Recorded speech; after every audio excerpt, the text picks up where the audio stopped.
Hello everyone and welcome back to our Assassin's Creed Valhalla stream.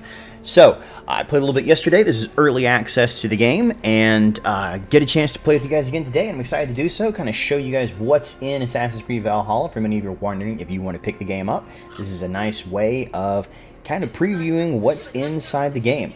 So, get ready to continue our saga through Norway and I suspect invade the British Isles today, along with the great Viking army, and see what is in store for our lovely protagonist Ivor here. I'm trying to set up my chat, so if you guys say anything, I can hear you in the background here, so don't be bashful as this is going on. Feel free to say hi, and I'll chat away and talk to see what's going on here. Hopefully everyone's having a lovely Saturday out there. And Roland. Doing alright, man. How about yourself? I'm really enjoying playing this game, so glad to get a chance to play it 2 days in a row here. That's really rare for a father or two that works a straight job as well, so nice to be able to do some stuff like this and hang out. Do a little housekeeping the moment. We finished up killing our first major bad guy of the game, and now trying to see where this next little gold thing is. I'm going to go on a limb right here and say it's on top of a mountain. Stretch your wings, Sunan. Couldn't stay long yesterday, probably won't stay in delay. Really interesting. Glad you enjoyed it, Def. Yeah, it's definitely a gorgeous game. I mean, you can see in situations like this where you have the waterfall just dumping behind you. They spent a lot of time modeling the fjords of Norway, just making the whole world just seem absolutely breathtaking to behold. And I'm going to guess that the treasure is in this little rock cliff. Like, if I was a game designer and I'm hiding something, I would put it right there, absolutely out of the way and a huge pain in the butt to get to. But then again, I'm not a very nice person a lot of times. Yep, because that's the edge of the world. Yep, I'm going to assume that's where we need to go. Oh, I love those snow animations in this. You can watch it here in a second. Just look at that. Oof. It's got that Red Dead 2 style snow deformation, which is always gorgeous. And I love that you just start scaling rocks, too. They're not going to, like, try and make you look for certain handholds or anything. It's just much more organic, just sort of letting it happen here. But yeah, it looks like I'm closing in on the appropriate place, and 80 meters directly up is the place to go, which gives us a nice chance to kind of hang out with this waterfall for a moment. Man. So apparently one of the things you can do in this game, I was reading along the little packet they provided for early access people, is you can slide down hillsides in snow. So I'm really excited to see how that works. And interesting, if you're an actual mountaineering person, you know these little slot cracks like this are very useful for climbing up, because you can sort of wedge yourself between them. My wife and I have a fascination with Everest. Neither one of us want to climb Everest, but the kind of skill and tactics it takes to climb a mountain like that are just utterly fascinating. You know, the willing to put your body on the line. And it's that same sort of stuff that leads to situations like this. I can't even imagine free climbing this, to say the least. I was once at Yosemite. Is there clouds rolling off that mountain? Oh, there are clouds rolling off that mountain. Oh, that is gorgeous. You know, this actually gives The Witcher a bit of its run for its money, especially looking down these valleys like that. I do consider Witcher 3 Wild Hunt to be sort of the high water mark for gorgeous landscape design. So, for those not in the know, those little gold dots right there are sort of mythic treasures. So basically they give you named items of higher quality level. So they're very useful early game, or pretty much any time in game, as there's a leveling system, to make sure you stay on top of what you need. And, man alive. They stuck this sucker up there, didn't they? Why is it? Oh, it says it's below us. Maybe I just messed up. Maybe I was supposed to go with like a cave or something over there. Like somehow get into beneath it. Maybe it's under the waterfall. Oh, that would be crazy. At this point, I'm going to climb up to the top and jump off because I'm already up here now. It's kind of awesome. Golly. I think there's no stamina bar like in Breath of the Wild. We would have fallen to our death a long time ago. Just the modeling, even in going up this high, is astounding to me. There we go. We reached the top, found the edge of the world, and I don't see any places to sled down, so I think we're going to do the waterfall method. Let's line it up. Let's see if we can do it, make it happen. Okay, here we go. Clipping through the edge of the world a little bit. Camera positioning. It's my bad. Ooh, where you're not available. It's all right. It's all right. Don't mess with me right now. You got this. Don't freak me out. I actually have a problem with heights, so moments like this do sort of mess with me. But I'm going to try and line this up. Oh, man. All right. And, ooh, don't slip, buddy. Don't slip. Yep. Good. Rock ledge. Okay. Are we going to mix it? Are we good? Oh. Oh, man. So that's why you don't jump off waterfalls, kids, right there.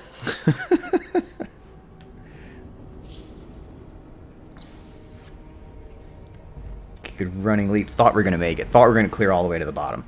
Didn't happen. Alright, now we know that's not the right way. I imagine there's a staircase right there to a hidden area. This game's pretty good about making sure the staircases always lead to, like, hidden places. So I'm sure I just went to the wrong spot. Let's see. So this is a staircase 100 meters that way. Let me just look at a map. This feels like a look at the map sort of situation. Wrong button. There we go. Alright, so we're here. That's there. And it's about halfway up the hillside.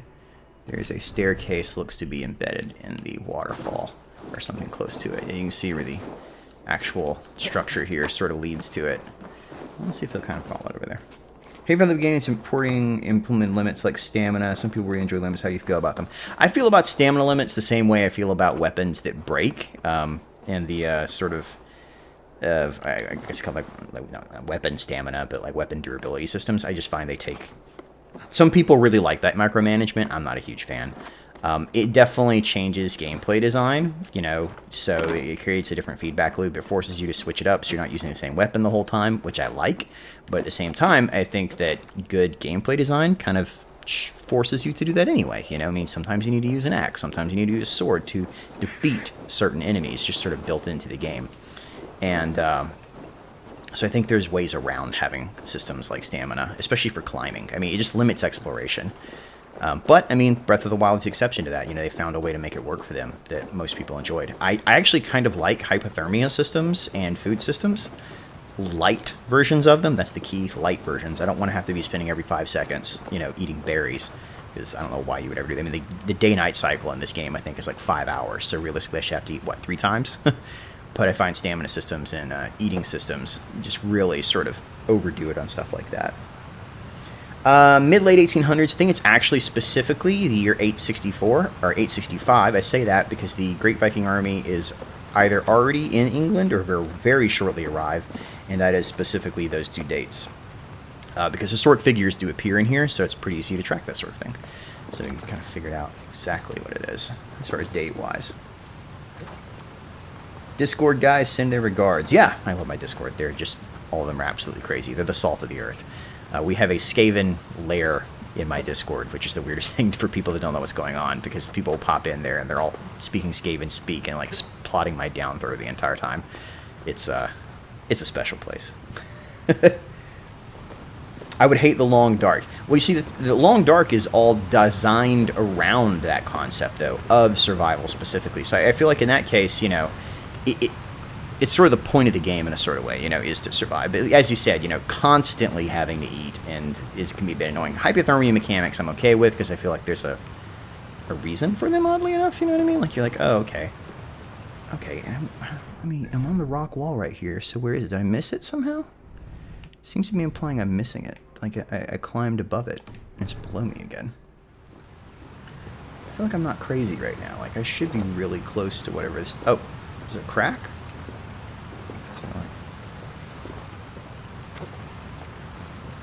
Oh, it says down again. What the world, man? I feel like I'm really close to whatever that thing is. Yep. Okay, well, that did something. Well, it says down again.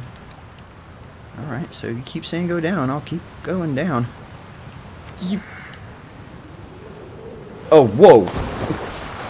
Ha! Oh, he even did a safety dive. I'm actually kind of impressed with the guy right there. Tucked his arms in and everything. Alright, now it says up 56 meters. do you find that people were confused by the denizens of your underserver? I generally find that people who don't know what Skaven are terrified by it. Oh my goodness, where in the world is this entrance? This is seriously hidden. This better be a good treasure. Typically, treasures like this in this game also have hidden abilities, so you get the ability to do something, like a special move or something like that. So it's well worth your time to explore around and find this stuff. Okay, it feels like I'm getting pretty close now. Yeah, okay, there we go. This looks promising. Look at that. It's like it's all... Yeah, they definitely want you to climb here. Yep, there we go. It's just a big, giant, gaping rock maw that I totally missed, with lots of sacrificial bones hanging above it in a totally not suspicious manner whatsoever.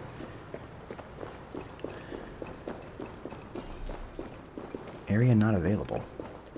Oh. Okay. What in the world? If I'd hit it with a... Yeah, tell me it's not available. Collect Book of Knowledge. So yeah, that's that new ability. So we got a new ability called... I didn't hold it down long enough, apparently.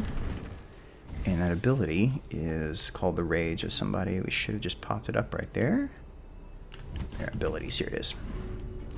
So, abilities, we just picked up a new ability. And that ability we got is you get new abilities either from the tech tree or you can pick them up through research. That's why I wanted to make sure to do that. Enter a fit of rage and slam your enemies to the ground, leaving them helpless in the face of a barrage of hits. Alternate between LB and RB to avoid losing balance while you're pummeling people. Yeah, write them down for that. Just berserker rage, just pummeling people with your fist. No subtlety, just go for it. I like that. Profit off. Don't let them profit off of you. Alex Rogers, well, I appreciate your sentiment right that in regards to Ubisoft. I mean, you can make that argument for basically every major company in the world, man, that, you know, it's being profited off of the backs of a lot of people. So I'm not going to hold that against Ubisoft, especially as they worked very hard over the last couple months to clean house. So, yeah. I mean, you can say the same thing about Activision Blizzard or, you know, even the darling CD Projekt Red, who's working their people 100-hour work weeks right now. I mean, that's just the inherency of capitalism, is somebody profits. So here's one of your specialties. How do you find the costume design? Costume design. Right. I actually mentioned this previously. Costume design, I was thinking about this morning. Costume design is very TV, movie. You know what I mean? It's exactly what I would expect if somebody was filming this right now, which says not a whole lot, I realize. I don't expect that people are actually walking around shirtless in Norway during this period. It's a bit cold for that sort of thing, but bear furs are definitely a thing. And as someone mentioned previously, the idea of berserker, you know, the berserkers, means bear shirts or bear skins. So it's either someone who fought like a bear or dressed in bear skin. We're not actually 100% sure on that one. People who say they're sure are just lying to you. So it's, you know, still within the realm of possibility of wearing furs. So, you know, definitely some options right there. Can I break through this? You know, things like this flail right here. There's never a period in history where there was a flail like this, except Castlevania history, because, you know, that's not really an effective weapon. It's just as likely to smack you as it is somebody else. But, you know, that's just one of those things that you kind of expect from video games at a certain degree. I like the variety. I will say, so far as weapons go, I was surprised, as somebody pointed out previously, that there's no one-handed swords in this game, which I do find a bit odd. So I expect those will be added in a DLC or, you know, become available at a future point, because it's sort of a glaring omission, honestly. Because you have axes and, you know, flails. And apparently you have some sort of crafting system as well, because it's a carbon ingot, and I'm just trying to way of putting that. I never thought of it as a carbon ingot. But carbon's one of the main ways you make steel with irons. That's actually what you're infusing into the steel when you smith, is you infuse it with like 3% carbon, which gives it the hardness you need for hard steel. As far as actual costumes go, I mean, I like the fact there's a lot of color in this world, personally. I enjoy that it's not just like... Too often these games create these like monochromatic gray and browns everywhere. So I appreciate there's a lot of red and green and things like that in here, and I find that very accurate. You just have to look at something like the Bayeux Tapestry, which is from the year 1066, you know, right at the tail end of the Viking Age, to see just how much is really going on in this world. You know, I can just teleport. I don't know why I'm running down through. I just wanted to collect all that stuff. And It wants me now to go back to that port, I guess, which I have not been to before, so I guess I better keep running down to the water line. I can't teleport yet. Yeah, they're going for definitely the duelist rather than a soldier approach, but even then, you get shields in this game. I mean, you don't have access to spears, which, you know, for those in the know, archaeologically speaking, spears are pretty much the primary weapon of the period. You know, you can throw them, you can stab with them, they're ubiquitous, everybody's got one. Even, like, you know, your most basic warrior gets buried with a spear. So, you know, it's sort of odd they're not here, but then again, it's a whole different style of fighting, so I wouldn't especially expect it, considering Odyssey and Origins didn't have it as well. I love that, like, you can call your horse, you can also call your ship if you're near the water. I guess that's my ship. It just rolled up next to me here. Thanks, boys. Get my long ship Uber. Hup. Cleared it in one bound. Hell yes. Mace flails were used in the German Peasants' War in the early 15th century. Several German martial arts manuals. The Fruchtbarker. Oh, you talking the Talhofer? Yeah, Talhofer had some really weird weapons in there, and I would argue that much like what you're talking about with flails is closer to, I'd say, to something like a cat of nine tails. I mean, you see something similar in a lot of like Japanese things, but it's like an adaptation of a peasant weapon, which is like a rice flail or a wheat flail, but it's like a 5-foot long stick with like metal like balls on the end of it, so you slap things with it, and it sort of separates the wheat from the chaff. So it's an adaptation of a peasant weapon. But as far as military applications go, I mean, other than just smacking a bunch of unarmed peasants, there's not a lot of reason to use one. I mean, there's just so much more effective weapons besides just flailing around with something, you know. Wait, I can hear this from here. Western Norway, Sweden. Oh. Yeah, so this early section takes place in Norway.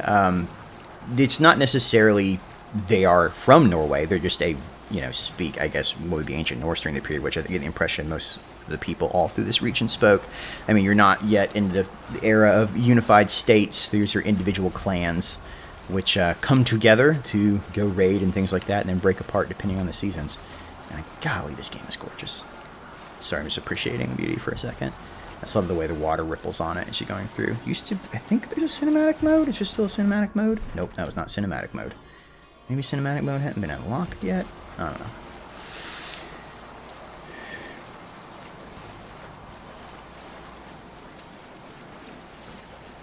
Yeah, as somebody's pointing out, one-handed swords being absent is a bit odd. It is definitely the status symbol of the era.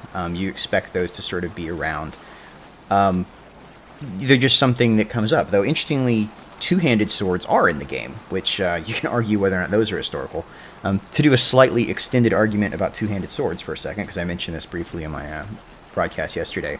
So two-handed swords, at least in Europe, really don't come in till around, I don't know, 1300 at the earliest. There's some... Have I raided this site? This doesn't look like it's been raided. Have you been raided? I don't think you've been raided. Yep. This needs to be raided, boys. That's right, let's raid this. Haven't been appropriately raided at all. I see a settlement. I do Viking, I raid it. I'm gonna flail somebody to death. Yeah, so things like two-handed swords really don't come in around the year 1300 as far as, like, archaeological evidence goes. Like, you know, the earliest surviving one references really start popping in. I'm always a proponent that what we see in the record probably appears a little bit after when it actually, you know what I mean? Like, it's around a bit before that. It's just that's the one that survives, which means it's becoming so common at that point that something would survive. You just have to look at something like the Morgan Bible, which is the Crusader Bible. I mean, they had something in there called a war brand, which is basically a 5-foot-long single-edged sword. I mean, they were already starting to appear during that era because, you know, get some extra leverage on stuff. This weapon is so much fun. Just slapping the crap out of people with it. Oh, man. Flail these guys to death. I think I'd break my way in here, too. I've already raided this one. I feel like I've raided this one already. I don't know. I just love slapping people with that flail. It's really unexpected fun. Yeah, they're going to make me climb up it as well. Gotta break my way in. Should be able to break this and then climb in through the chimney. And there we go. Yep, and here's the stuff we want. Loot it for all it's worth. Did they improve on the Animal Companion skill? You know, I haven't unlocked Animal Companion yet. I don't I haven't even encountered it yet. It's quite possible it's in here. It's still pretty early on. We're only maybe 3 hours into the game, so there's a lot of stuff I haven't encountered yet. But yeah, so things like the Warbrand, the two-handed sword, you know, existed at least from 1200. So even before that, as I mentioned previously, the book Beowulf, or not the book Beowulf, the poem Beowulf, which is from this era of the late 800s, mentions Beowulf encountering a giant sword of 2 hands that required 2 hands to use. Now, whether that means it's like a, you know, specifically something the guy had seen, or just the Vikings envisioned that's what giants would use. I mean, the steel technology was there. There's no reason they physically couldn't have made one. And so, yeah, I mean, it's just a concept of creating at that point. Does this count? Like, okay, there's somebody, I got a red line right over there, implying there's something up. I think there's somebody still alive. The other side must be barred. Okay. I'm not sure if when it counts as a successful raid. I know when I played in the beta, like when you finish raiding a place, it was like, oh, good job. And it sort of like gave you like a chime. I mean, it sounds dumb to say it chimes, but, you know, it's like, good job, way to raid. Alright, come on. Break it. Break it! Okay, nope, nope, okay. That really did not want to open the door there, did it? Apparently flail's not very good at opening doors. So, yeah, I'm always a proponent of things appearing earlier than we think we do, than they do in the archaeological record. You know, I think human beings generally are quite quite good at inventing new things. And so the idea that somebody wouldn't have tried to make a 5-foot-long sword and smack somebody else with it, our ancestors were quite inventive when it came to way of harming each other. Historical and mythical, I guess, figures have you seen? So far, we've seen Harold Fairhair, a very well-known character, and I think Guthrum. I'm not sure. They didn't really... we encountered a guy named Guthrum instead of Guthrum, but I suspect it's going to be the same character. This game definitely does Norse pronunciations and Norse spellings as opposed to Old Saxon, because I know that when you get to Mercia, from my previous playing of it, that we encounter a guy whose name is CEO... CEOWULF, and he's sort of the puppet king of Mercia that's implanted by, not implanted, he's put on the throne by the Vikings during this period.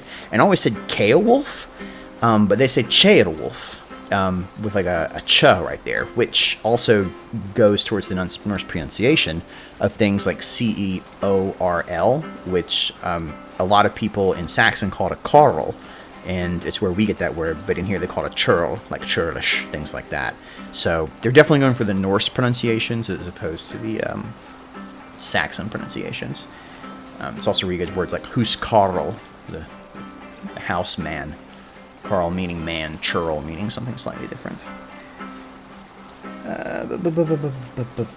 Yeah, you eventually encounter Halfdan and Ivar. No, not Halfdan. You encounter Ivar and Uba. Is that a polar bear? These polar bear? Are there polar bears in Norway? That sounds like a dumb question. I mean, I assumed they were bears. I didn't know they were polar bears.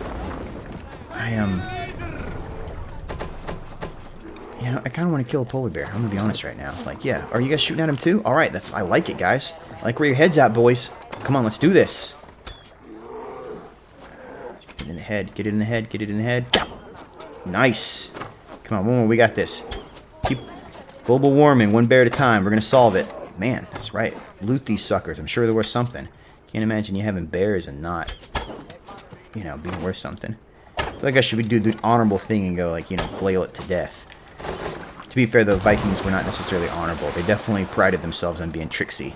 So I feel like rolling up on a longship and shooting bears with arrows is perfectly within the realm of, like, acceptable Viking tactics. I got some leather. Nice. I guess, yeah, there's a crafting system in this. Oh, look at the waves. Oh, I love waves in games. That is something that no one has to make, but when they do it right, does it actually... Oh, and it even pushes the shoreline up. Does it recede as well? It even recedes a little bit. I mean, that animation right there, that's one of those is just so unnecessary and it eats into development time. The way the boat's rocking on it. Oh, that's gorgeous. That's one of those things you don't think about till it doesn't happen in a game, and then, you know, you sense its absence in a sort of way. I am freezing to death right now. I am freezing to death. Okay, wow. Well, that's accurate. Not sure how I feel about that. Frostbite, hypothermia. Very true.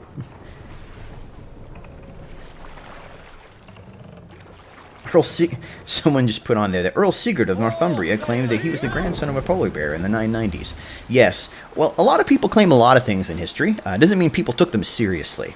I get the impression that was one of those things. He's like, I'm the grandson of a polar bear after, you know, a round of drinking. It's just more like a braggadocio sort of thing as an actual boast. I think it's the ability to follow the coast here. I like that. Yeah, you just hold X and you'll follow the coast. And I believe it said cinematic camera. Let's put on cinematic while we're following the coast here for a second. Because we've got to follow the coast to get around to our destination anyway.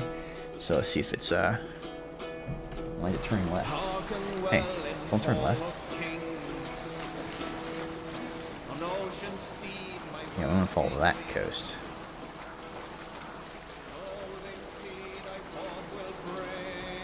That's the thing about games like this. You know, even though it's action adventure, it's also just terribly relaxing. Listen to somebody playing a little lute right there. Not lute. It's a little tiny guitar, really. Just singing these skaldic poems as you row around the world. Reach Ulrikstad. Do I think I'm going to see Moors in this game? I fully expect to. I talked about that last time. I would, you know, the Vikings had met the Moors, they had met the Kievan Rus, they had gone all up and down the Mediterranean. We've already met 2 individuals from Constantinople in this game. I don't know why I wouldn't meet someone from Moorish Spain or even North Africa, which I assume is what you mean right there. Do physical copies released on November 10th? They should release on the same day as everything else, unless you're like one of those GameStops that just like sneaks you one out the back door. I got access to one from basically I begged. I just sort of stalked someone to get a copy, which, hey, I'm fine with. This is one of the few ones that I'm going to pick up the season pass for myself anyway, because this is the ultimate fantasy for someone who studies this period. It's just, you know, going around on a longship and stuff like that. I wish, honestly, I could play the Saxon side. I definitely am a Saxon at heart, not a Viking, but you know, I appreciate that the world exists regardless, because you get to interact with it in very fun ways. I found my time in England with the game, the very short time that I had from a previous preview, to be terribly interesting, just because sort of the juxtaposition and culture and style. This game tries its best to make sure that you can tell visually a difference between the different cultures depicted, not only on their clothing, but even the way the buildings are built. And it really impressed me. I'm looking forward to get to England to point all that stuff out to you guys. You know, the boats themselves, these little long ships, part of their charm is that these clinker built like this have a very shallow draft. You can see it actually doesn't ride very low in the water. And that's one of the ways they were actually able to go up rivers as far as they were. That was what made them so successful, is to have a very wide belly, but that little spine down it also made it stable at sea. So it's sort of the best of both worlds. So they can go across oceans, but also go really far upriver. You know, it probably only sits, I don't know, 2-3 feet below the waterline at most. So, I mean, you can just go right up to an enemy shoreline. And what in the hell was that? You guys saw that too, right? Whoa! What the hell is that?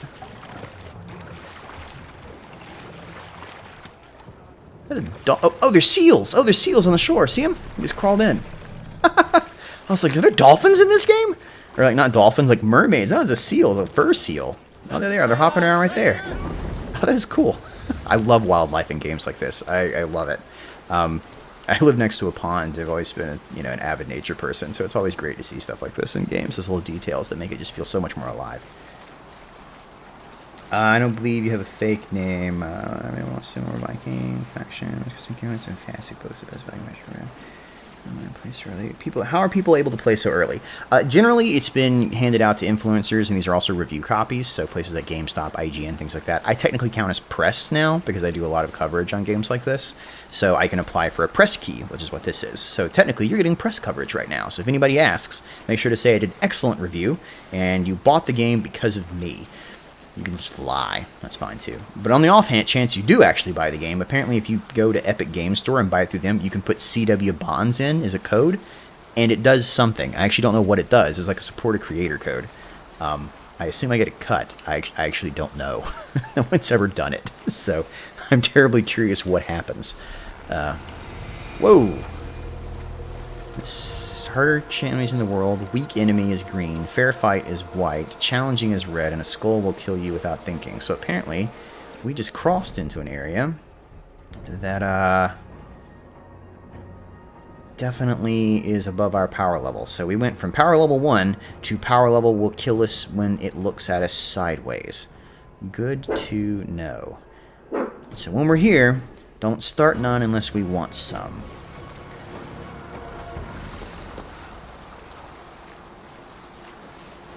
Strike up a tune. You did buy it because of me. Well, thank you, PKMR Potassium. Hopefully you actually enjoy it. I mean, it's very much, hey, did you like Origins? Did you like Odyssey? You're gonna like this game. Like, it's the same game. I mean, you know, it's not the same game. It's obviously different story, different storytelling, but the technique and the style is the same. I find these games sort of like a good book or a favorite movie. You know, like, you know you're going to enjoy the next one in the series. It's not necessarily about the intrinsic plot to that one. It's more like, hey, I know what to expect from it. And they definitely know that when they're making these. They tweak them enough to make them interesting, but don't change so much to alienate existing fans. Go to that tiny animal on back of the... Oh, I'm going too quick. Going too quick. I think I'm supposed to dock. Hey guys, there's like a dock. Yeah, there's a docking command right over there. Let's backpedal. You guys got this. All right, nice. All right, all forward. All right, left side, right side. Everything kind of wallows in the water a little bit. It's not the most agile when you're trying to do precision turning here. All right, here we go. I think there should be a wide dock. There we go. Is there a continuation of the modern storyline? The only reference we've gotten to the modern storyline right here was there was a moment earlier on when we started to desynchronize a little bit, and so it's sort of cut back to like some overdubbed audio right there. I think this is definitely a game where it doesn't seem to be front and center. It's following the main character Ivor's story. I don't know, though. I haven't encountered anything really modern. I know there's glitches and stuff in here, which will come up, obviously, to kind of give you an idea of what's going on. Like, you know, as far as other things in. Man, alive, these guys are at really high level. Like, I'm getting nervous just standing here, man. They're gonna shank me. Yes, strong with stink. Step closer, seal face, and say that again. I think I just dunked my head in that. Okay, I'm just like, I was gonna just drink whatever I want, huh? Just like, go for it. I wonder if I can take multiple and if it does anything? It needs to be like a portable heal or something. It's so hot, cold, you can see the breath. Now that guy, what he's wearing is actually very traditional looking Norse outfit. You can tell just from the cut of the sleeves and things like that. Now that's actually something that that separates just basic tunics from more expensive tunics is the trim along the sleeves, because the techniques as far as making them is all basically the same. I mean, some may be made out of linen versus some are made out of felt, but the construction really doesn't alter that much. It's the trim and the gold or the embroidery along the edges that designate it as being a rich outfit. So this guy, from my opinion, would actually be pretty well off during the period based on his outfit right there. And he's also got his basic accessories, belt, axe, length of rope, I don't know if he has that. Money pouch, because you don't think about the fact you don't have pockets, so you got to put something somewhere. But that's where I also get the terms cut purse, things like that from thieves back in the day. They just walk up and cut your purse off. Do I want to bet on myself in a drinking game? I'll do a small bet. I'm not good at this game. Man your horn. Yeah, that twin-headed axe is not very accurate. Yeah, they definitely have two-headed axes in this game. I've always not been a fan of two-headed axes. But that's a holdover from the Victorians. I think it was a mistranslation on their part. They call it frequently a two-faced axe or a double-headed axe. And so a lot of people assume double-headed meant like sort of the Minoans, where it was like the Labrys, where it had two different faces on it. So it's sort of a Victorian holdover, which I can't really blame Ubisoft for that one. That's a very common mistake. But yeah, it really doesn't... True two-handed axes don't really appear again until North American woodcutters, of all things, because it means you have to sharpen your axe like half as often, so you don't have to stop to sharpen things. So you would chop on one side, chop on the other. They're actually still used today in gardening. I even have one. One side is used to chop wood, the other side is used for like digging in the ground with. So if I need to like chop up a root or something, I'll use the other side of the axe so I don't screw up the nice side that's well sharpened. So there's a practical application for them, not completely useless, even in the modern era. Man, I got this guy dead to rights. Come on. Boom! Jumped over it. I did so good. Whew. There we go. Yeah, those drinking games right there. There's this great story of Thor. I mean, I think everyone has their kind of version of this story where he goes to drink from a mead hall or something in a competition, and he's challenged. He ends up drinking up half the ocean or something like that. He just like the ocean is attached to the bottom of his cup, and he just downs the whole thing.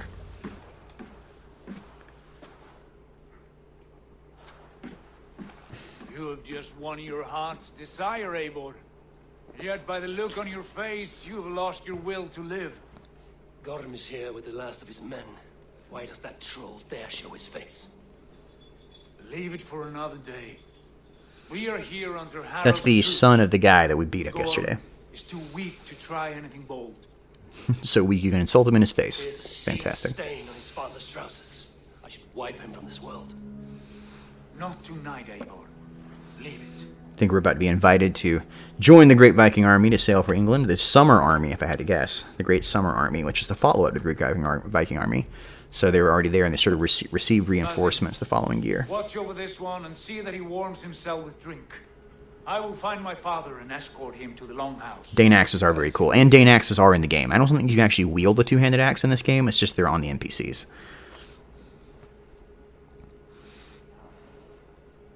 Is Hytham well? He will heal, but never fully recover. It is fortunate that you were able to succeed where he failed. My resolve was strong. When you slew Kjotve, did you see a sigil on him? Silver, the size of my palm, bearing the symbol of an ash tree? Take it. So Yggdrasil. I know where Gorm is camped. If you wish to see him without anyone the wiser, there is a trick I can teach you. Already looking for another princess? Oh, we're gonna just straight All stab right, this guy in the I'll night. bite. What do I do? By the way, this dude is Use your cold-blooded. cloak to obscure Basim. your face, blend into the crowd, divert attention, hide in plain sight. Is this how your brotherhood operates? You sneak around in the daylight, stepping your victims where they stand. Said like that, you make me blush. We are seekers of justice, shepherds of man. Yeah, I'll show you guys the Dane axe in a second. I was Work using in one the yesterday. dark to serve the light. I suppose there's no shame in using deception when honor is at stake. And Gorm is a stain on that honor. Yeah, it's interesting. Viking society is one of the few that basically would agree with that. There's several occurrences where, you know, a long ship rolls up to a guy's house. He refuses to come out and fight, so they light his house on fire, and they butcher everyone as they come out the front door. I don't think anyone would describe that as honorable, but everyone's like, oh, yeah, well, that was a good way of getting him out. That's very tricksy of you right there. Very tricky. That was, I think, Harald Hardrada, Harald Fair, who is the later king of Norway. We want to put a raven cloak hood on. I like that. The bear one's just a little too much for me. I'm going to swap over to just a basic outfit really quick, because the bear is honestly starting to distract me a little bit. Ooh, get a helmet. Ooh, nice little ocular helm. Let's show that. Yeah, I like that. That's pretty cool. Show you guys his default outfit for those that haven't seen it yet. These are basic Weningas right there. These are the leg wraps that wrap around the legs to keep them from snow and things like that. They're called Weningas. And just basic breeches. They're pretty much no difference between them. Now, obviously, this is the best armor, but it came with the game, so I feel sort of like I'm cheating using it. So you can upgrade stuff just basic as is. Walking unseen through hostile territory is an exercise in subtlety. Oh, and you guys were asking about the Dane axe. Sorry, wasn't trying to ignore you right there. So I got an iron flail, which is that two-handed thing. Basic, just bearded axes. This one's obviously like special, like crazy looking. The more unique things are, they're trying to give them a unique look. Just a basic axe. You know, much more something actually appropriate to the period looks something about like this. This little hook at the end. This is the Dane axe, though obviously it's a bit heavier than a real Dane axe would be. There's no need for the extra weight on the backside. They're actually quite light items. Very broad front face. I think you will encounter one later on that's a little more appropriate in the period. You always see weapons like this as represented as being really chunky. Like, I mean, that head right there probably weighs 5-6 pounds, and it's just not necessary for what you're doing. Things like that, you know, even shields in a lot of the movies like this have this iron edging around the edge. I mean, there's no reason for that. I mean, most of them had leather or a leather facing. It was much You don't have to be heavy to hurt things, I'll put it that way.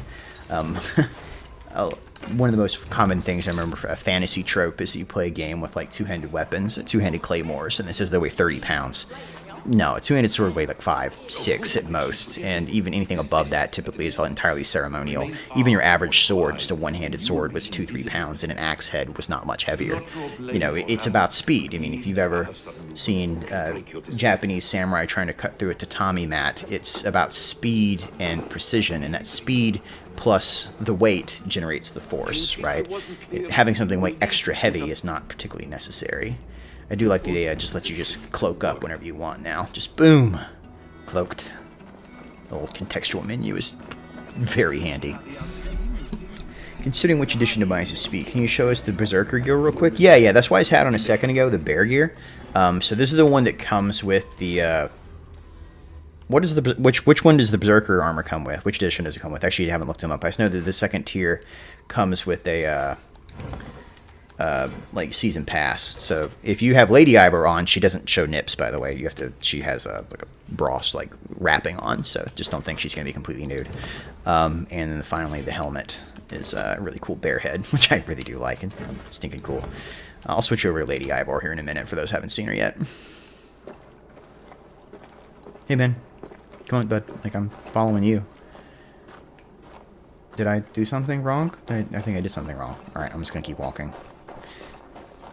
The Ultimate Edition comes with the Berserker, huh? Oh, that's fun. Don't know how I got a copy of the Ultimate Edition.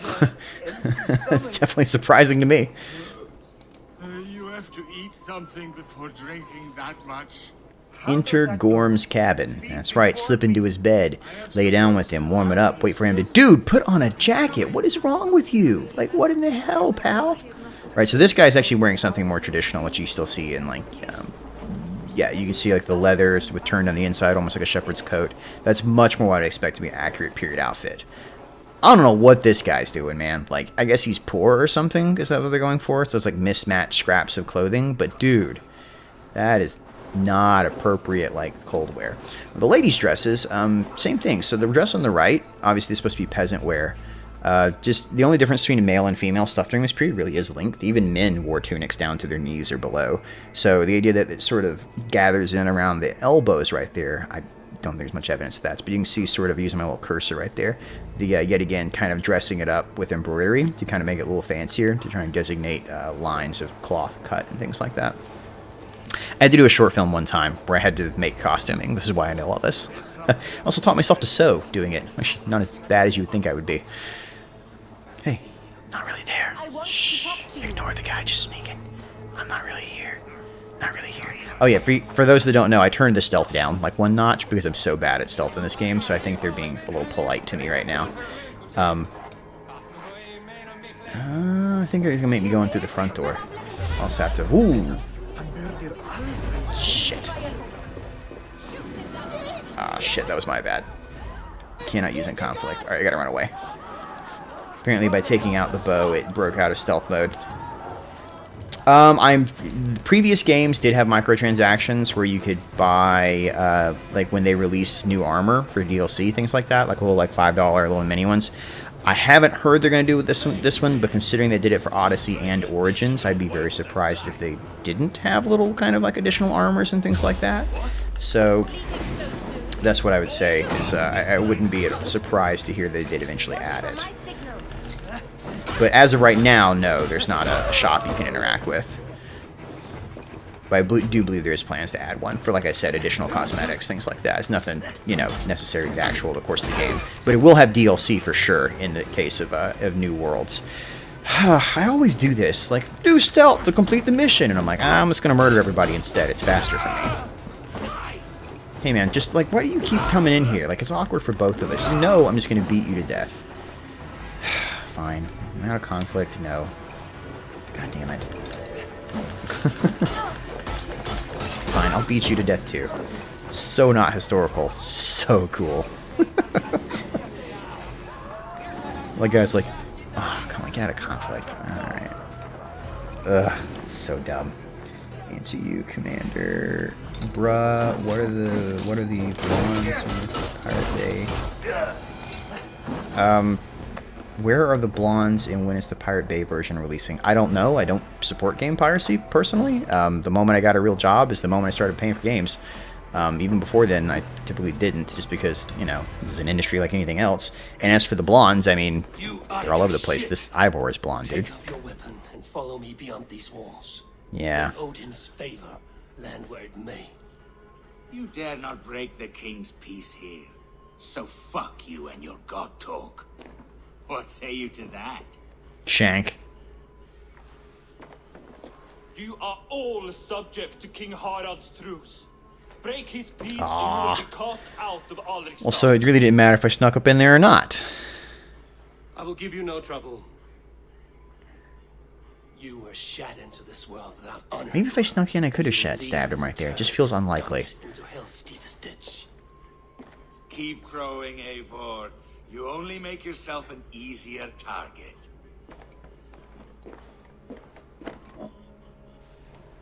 The old thing will have started. I should find Sigurd.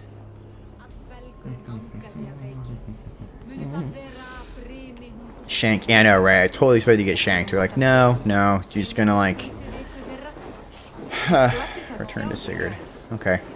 I'm not sure what the point of that is. Maybe I just failed my first stealth mission. That feels appropriate, somehow. Just, like, straight failed it. Like, you don't even get to kill your main enemy. You just... We're just gonna move you past this moment. Oh, there's something in the basement. Looks like. Let's try that again. Yeah, it looks like there's a something here. Whatever that something is, there's a something here. Hello, what are you? You're a letter that says, Muddy, half-eaten notes. The pigs got loose in the house, and now the cellar key is gone. It's your turn to dig through the shit. Implying that your average peasant wrote that down is a bit silly. I appreciate it. It's still not very likely. Literacy, not a thing. Widespread literacy is not a thing for years to come until after this. Alright, you guys see a pigsty? Here's a pigsty. So, there's the pig poop. Hello, pigs. Oh, that is a lot of pig feces. You know what, guys? You just... Ugh. They're going to make me dig through it. Yay, apparently Ivor can read, though. So, there we go. And there should be a cellar around here somewhere that we're now going to break into and steal these peasants' worldly belongings. Because that's this kind of game. Just like Link breaks in and takes everyone's pots, we're going to break in and steal whatever these peasants had squirreled away from people just like me in their pig crap. Where is the cellar door? I'm not seeing a trap door, actually. Is it like under the bed? Is it here? Sorry I'm trashing your house, guys. I don't feel bad, but I almost feel bad. Should be like a cellar door somewhere. So here's the pigs. Here's the lantern. I love that lantern. That's such a traditional lantern. So you don't think about lanterns development, but there you go. That's really early style lanterns that have been found in caves and stuff like that. So you have to poke holes in the side to be able to let enough light through, but not so many holes that the wind gets in and it blows out the candle. That's a nice subtle detail right there. Love stuff like that. Makes me happy. Alright guys, come on. If I was a hidden entrance, I'd probably be right here, I suppose. Near a cliff or something. No? Oh, come on. I just dug through pig feces. I'm not going to dig through pig feces to not get rewarded for it.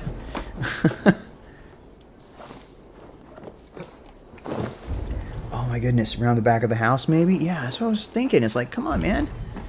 Like... Ah, please tell me I didn't dig through pig feces for nothing. I really don't want to admit to this. Let me pull up the bird. Let's see what he says. Ask about this land, my friend. Okay. Well, it says that's down there. Alright, cliff, cliff.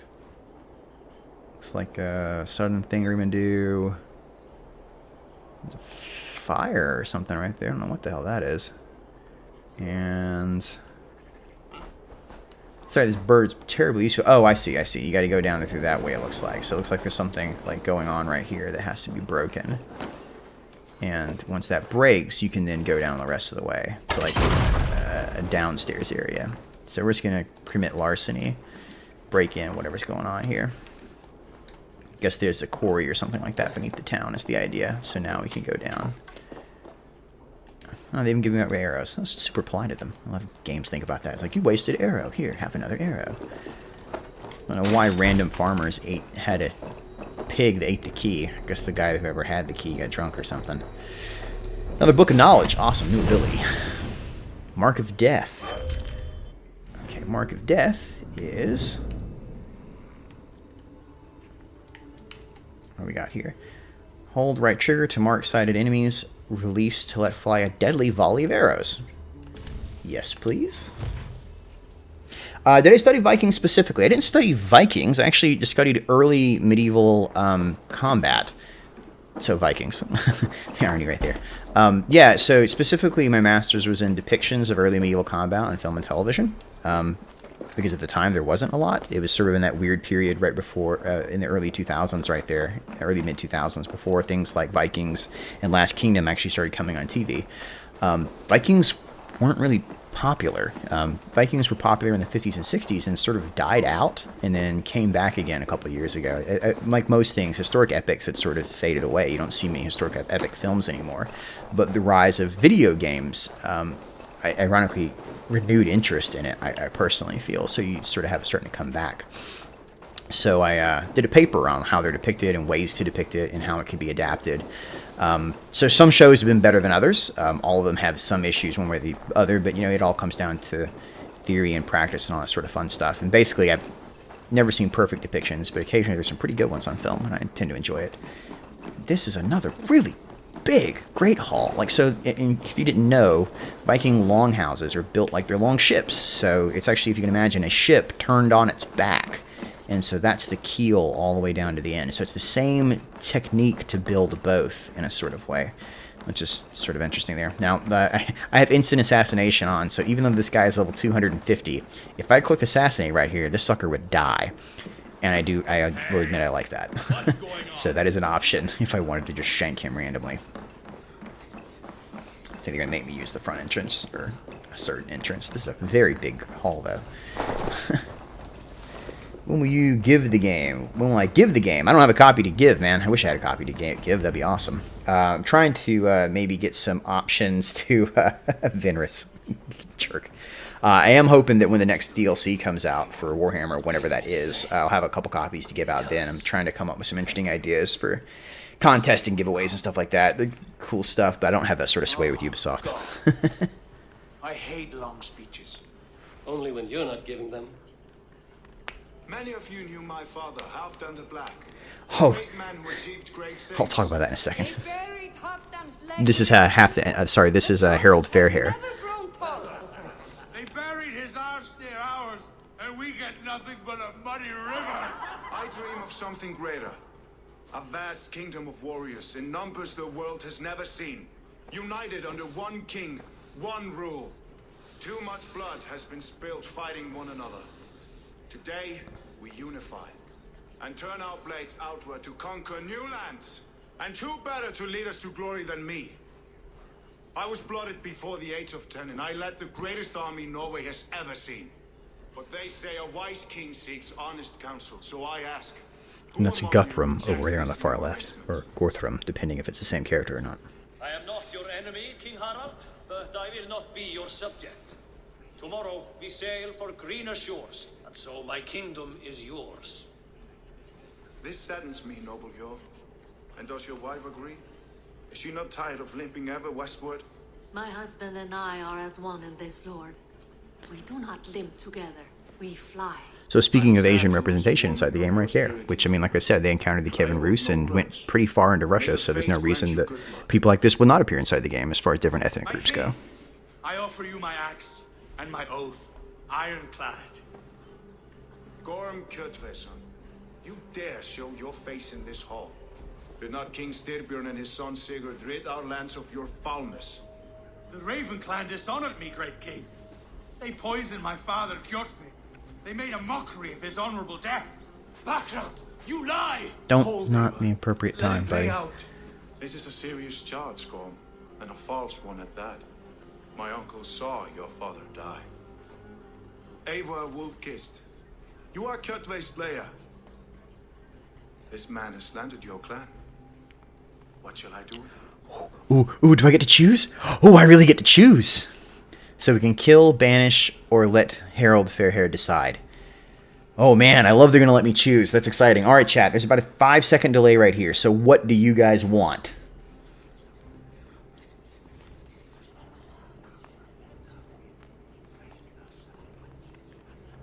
Sorry, it's going to be a second because you guys are like more like a 10-second delay. My personal feeling is either kill or let Fairhair decide.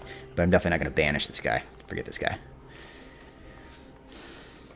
And to answer your question there, Pinochet, about why a woman would speak up in Viking society, because Viking women, and especially Norse culture, women could have property, women could rule the farm, women had a voice on stuff like this, bud. So, yeah. Kill, kill, kill, banish. Nope, everybody says kill. That's enough kills. Nobody wants to let him decide. I kind of want to let him decide, though. But I really want to kill. Yeah, just kill. I would send him to hell as I did his father. Understandable. But a quick death is too good for a Draugr like him.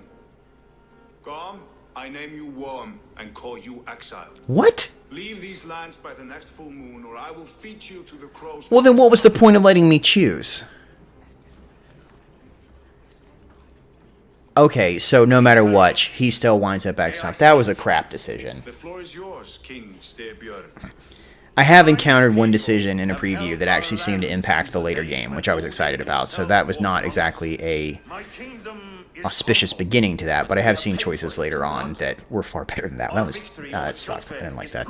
We will not lay down without a fight.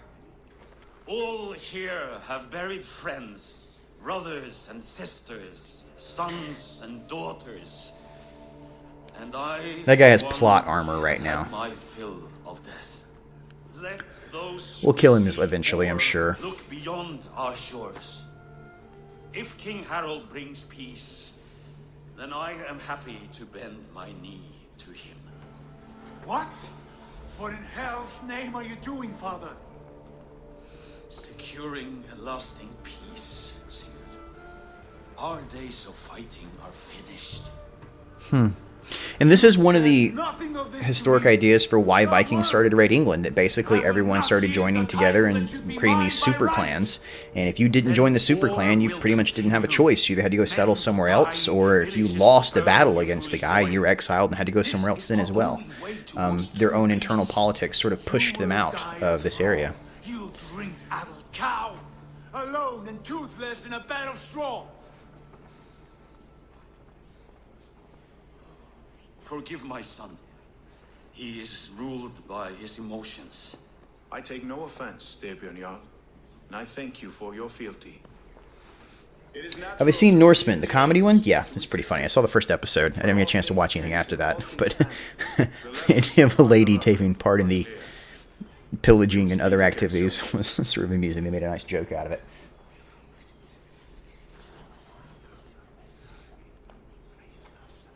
That was an ambush, Lord. Did you know of Styrbjörn's You do have some more plans? impactful choices later on in game. Yes, I did.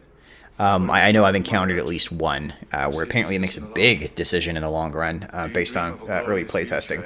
So that one I think is just letting you know that decisions happen, but making it so that you can't screw up your entire game. You know what, man? Let's be honest right there. This guy is bound to Sigurd. He is not seeking Valhalla. And he doesn't know his fate, because this guy, in case you didn't know, has the Ben-Hur thing going on. He's clearly in love with Sigurd. So let's play that through the end. I wish I understood you better. For those I do not understand, I do not trust. A giant hall would be hard to heat with just the easy middle. Yes, heating halls like this would be darn near impossible. This particular hall is far larger than necessary as well. But that's why they always have these really long or multiple fires right in the center. So most of the heat is sort of contained in there. There's only one outlet, and that's directly up in the center of the roof. But yeah, there's sort of just one space with a lot of fire in it. But if you've ever been next to a large fire in an enclosed space, it gets really warm really fast. So it just does require a lot of fuel and heat, though. I have fast-forwarded through Barbarians. I actually intended to make a video about it and never got around to it, because it's the Battle of Teutoburg Forest. I was just really surprised it was a 6-part, 90-minute series, when it really felt like that's going to be tough to even stretch into a 2-hour film, so I'm not sure how they're going to have a second season for that one either. But what little I watched through it, like I said, I fast-forwarded through the episodes because I was like, this is running a little slow for me. But I mean, I appreciate that it existed, and I appreciate they seem to be paying some attention to especially the Roman armor. But yeah, it really, like I said, is a renaissance for historical filmmaking right now. Online, I make sure to put that caveat, because in the last 5 years, or in the last 3 years, we've had Outlaw King, we've had The King, and now we've had Barbarians, all ironically through Netflix, now that I think about it for 2 seconds. And the next season of Vikings, Vikings Valhalla, which follows Harald Hardrada, and the rise of Canute, and eventually William the Conqueror will be on Netflix as well. I think that they realize that there's a position for that, that maybe it's not on broadcast television anymore. I will never be the warrior Basson wishes me to be, but I can serve my brotherhood in many other ways. Like what? If they're dead, will you return to the south? We are going west, in fact. Have a good one there, Roland. Crusader. Get some rest before you set out then. Injured men do not fare well in the open ocean. Of course. Thank you.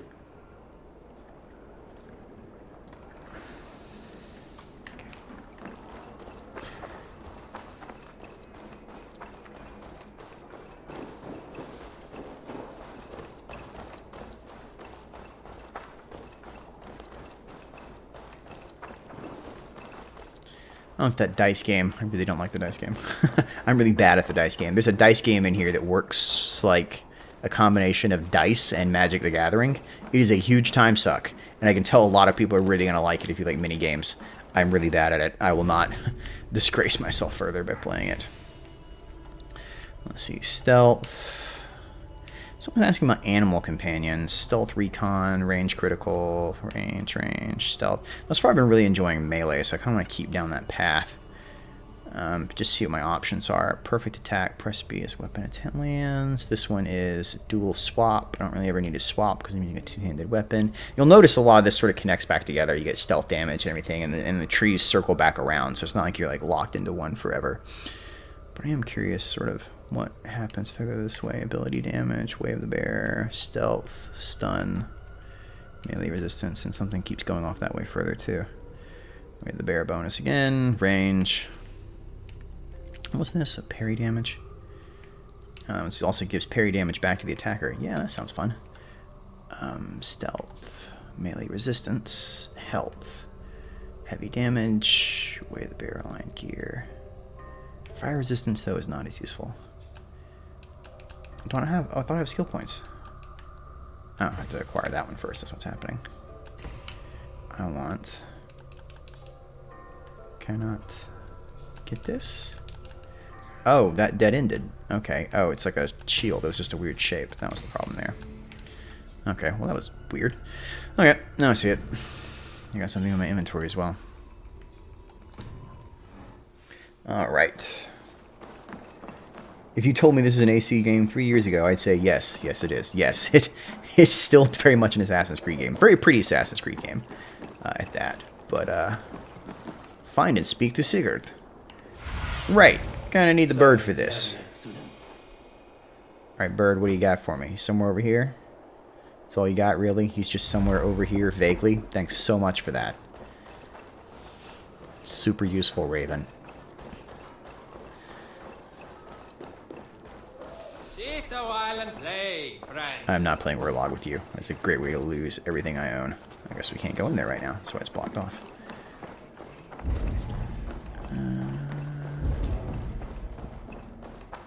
I got 2 dots right there. And soon after they will be living in our homes. Keep your voice down, they will hear you. Fine by me.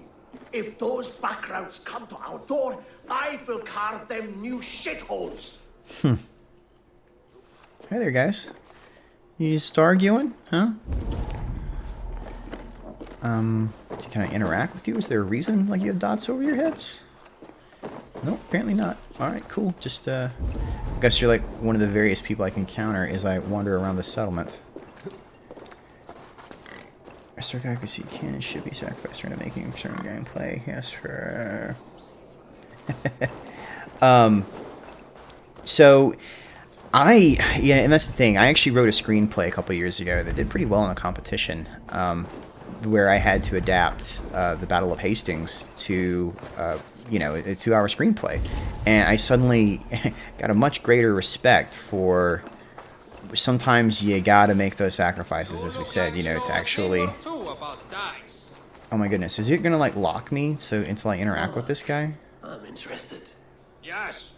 You know, you can get a lot of history and sort of like line it in a line right there, but sometimes, you know, especially time is the thing that people, it's really hard to portray in a film particularly well, is, you know, how much time has passed. And, okay, what am I missing? This, okay, clearly is the wrong way, so I need to get inside here somehow. Because he is, oh, I gotta interact. Oh, it's knock? It's Eivor. Open the door. Come in. One film that did it, I was surprised how well it did it, is Outlaw King, which is almost like spot for spot exactly what happened with Robert the Bruce. But then again, it's only a year of his life. It doesn't try to do the overarching stories. It made it very particular to a time. 2 days ago, we rid this land of Kjotve and his dogs. Yet today, we do not celebrate. Today we cower under a cloud of fear. But it need not be like this. We are not the heel-trodden subjects of a boy king. We are the Raven clan. Our destiny is our own. Did you know Sounds like we're getting ready to cut loose and head to England. Not. And for that my anger burns hotter than any man's here. But I will not let that Henry W. says if this game was 100% historically accurate, we'd have taken a spear to the gut and bled out in the first battle. Yeah, yeah. Slowly over several days as well. To newer lands. Shh. You're fine, buddy. Come here. Hey, come here. And there make a new home, a kingdom of our own. The sons of Ragnar Lothbrok have been in England 8 winters already. Just the neighbors. Is there any land left for a clan of our size? So if they've already been there 8 winters, this is what, 872-ish? 874, something like that. No desire to wear Harald's leash. I like this idea. A saga for the ages. I agree. Now that's a fancy pants looking guy. He had some velvets on. But the riches taken from Kjotve's raid would suffice. No. That belongs to my father, as a fair compensation. In England, we must start anew. You would start us with nothing, in a land we do not know, among people who hate us? Kjotve's riches would go some way to easing our passage, Sigurd. I bested him. It is within my rights to claim his goods. Our leaving must not be an assault on my father. It is a time of renewal for us. I will admit that I don't feel like starting a fight before we get out of the way out the door is the right move here. So just leaving for Styrbjorn. Whatever we need, I can just cut my way through. So if you object, I understand. Let your father keep Kjotve's riches. England will have riches and cargo enough for us. Yeah, I mean, I get it, but it's like, that's not a fight worth to have right here. We might need those people later. It is a wise leader who considers the need of others. To England then, before the day is out. Pack what you need, but no more than that. And tighten your lips. The last thing we need is the attention of Harald's troops.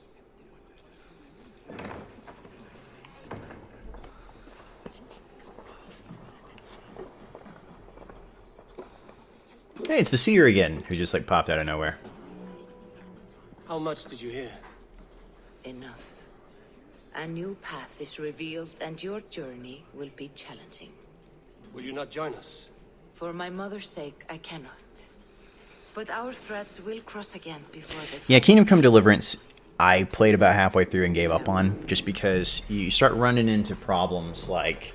my favorite was, wait, you can only carry armor equivalent to what you're wearing, basically. You can have a suit of armor on and then like an apple in your pocket, and that was it. And I was like, well, that's fine. It's also not particularly fun when they make it difficult to have stuff on your horse and juggle things. And they also use historical accuracy as a way to sort of get around other things. Like, oh, that's why there's not here this sort of thing. This is why this happens. This is why we're not adding playable female characters, even though we, you know, promised it as part of our initial Kickstarter. Stuff like that, which does sort of annoy me, frankly. But, you know, I get it. Different people have different ideas. B, I realize there's a chihuahua outside, but the chihuahua does not affect us, sweetie. The chihuahua's not going to break into the door and savage you or anything, so I think you're going to be okay. Hey, it's this guy again. What's up, bud? You got, like, more things for me now that I have, like, a thing of iron? How can I help? It does look like the design in Ancestors Legacy. That raven motif is very common because it's being drawn on the ravens from Odin. So you see a lot of Viking games have raven motifs because of it. Even actually, there's a lovely Viking symbol right on his little scarf right down there. I don't remember the name of it, but that's a very traditional looking one with the little 8 points on it right there. I've seen that a number of times. So all this can be upgraded, Ravenclaw bracers to the Ravenclaw set, so that's interesting. So you can just like permanently enhance it. So I guess if you wanted to, you can just keep with this stuff forever, which is actually kind of interesting. I know that. So all these would go up to superior versions of themselves right there, which is really interesting. So the stats don't actually change that much, though. It just kind of changes rune slots and things like that. But it looks to be there's a very, very in-depth system for upgrades, though. Is it the new Norska DLC? Well, Vikings are popular right now, and that's why Warhammer added Vikings to Total War as well, because Vikings were super hot about 3-4 years ago, and they're still super hot now. Everybody wants in on that sweet, sweet Viking mead, that Viking DLC stuff. So for those that were curious, I'll show you guys female Ivor for the people that weren't in the stream yesterday. Just so people have seen her. You kind of seen male for a little bit here. And we'll take off the helmet, hide that gear. So very similar look. It's actually their body stature is almost exactly the same in the way they move. So it's sort of interesting in how they move because of that. Like all the animations are basically identical. They just change the way the body works a little bit there. I don't like the way those soldiers watch me. I find it flattering. You think one will marry you and carry you off to the capital? Would he? He would take his pleasure and move on, you Moon Knight magpie, leaving you with a little soldier to race by yourself. Yeah. So the lady on the right there is wearing another very traditional outfit. And I was talking about head coverings during this period. You know, everybody had their heads covered because it's cold as hell outside, so that's very common. This is a great example of sort of the level of difference between like wealthy and not wealthy individuals. So there's going to be linen, although it's apparently gathered at the shoulder like a 17th century peasant, which is sort of odd. But on the right here, this is sort of like a velvet sort of look, which is not a texture you really have from this period. Much more felted wool, things like that on top of a linen or a wool, yet again right there. Really nice rich color. So it's the quality of the dyeing that really sets off the whether or not it's a nice piece or not. There should be a lot of pastels in this period, oddly enough, because the dyes weren't very good. So you'd have a lot of pastel greens, pastel yellows and reds and things like that. The wind favors us. We should set sail without delay. Yes, I do love in this world that the wind is always at your back and favors you. The dream of new lands is a powerful lure. As is the promise of glory. But the act of leaving so beloved a home, there is a sadness to it. Having doubts? No, not at all. The die is cast. Then let fate guide our journey. Are you ready? The Ouroboros, yes, the giant world snake eating its tail in an infinite circle. Yep, another really classic symbol. I'm sure it'll come up in a minute. And leave unbothered while we have the chance. That chance is past. Look. Oh no. Fate flies on swifter wings than we. King Harald's banner. Guess they heard they're getting ready to cut out.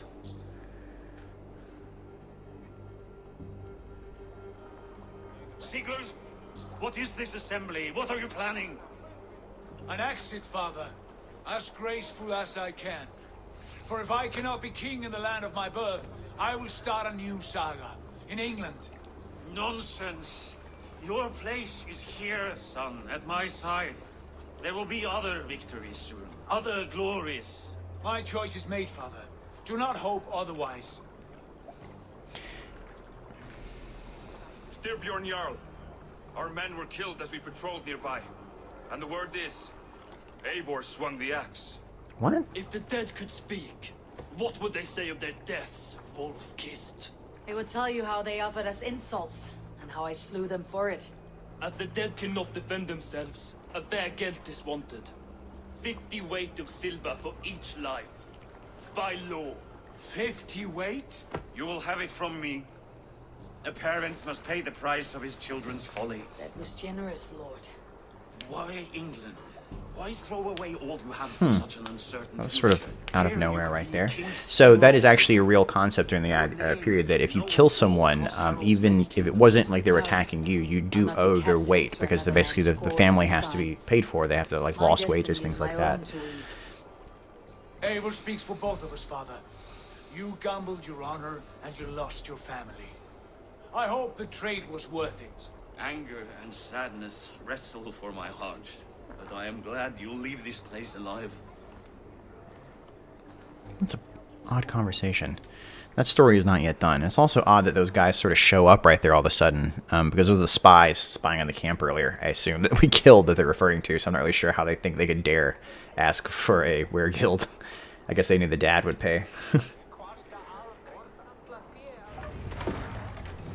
Viking consistently win. You know, it's funny, I did kind of wonder what the Vikings DLC would be in this one, because there's so many places the Vikings go. As you said, you know, the Kievan Rus, down to Byzantium, Constantinople. There's so many fun places you can go to. And we're going to go to Ireland, and apparently to Paris, which... Ireland, alright, yeah, cool. Ireland and the Hebrides and Scotland would be very cool. Paris, though, I was like, huh, we've kind of been there. I'm not really sure what this will look like or what we'll do with it, but it'll be obviously be much more medieval-looking Paris, or early medieval. What's our course? The sons of Ragnar established a settlement near the coast. We set sail for that. Raggi, sing a song to lift our hood. To rouse the gods! Don't think they're going to make us sail all the way to England. That would take 2 or 3 days, so, not really sure how they're going to do this. The ocean lies before us, Eivor, and on its far side, a new kingdom awaits. You know England well from your travels. I spent a season in their kingdom of mercy, a temperate land, lush and wild. By now, the sons of Ragnar will have claimed its heart. Do we need to join their army? They will join ours. In time, all of England will know of Raven Clan, and the glory we brought to And that is the correct place for the starboard. The rudder he's holding right there. Glory and destiny! To England! To England! For Valhalla!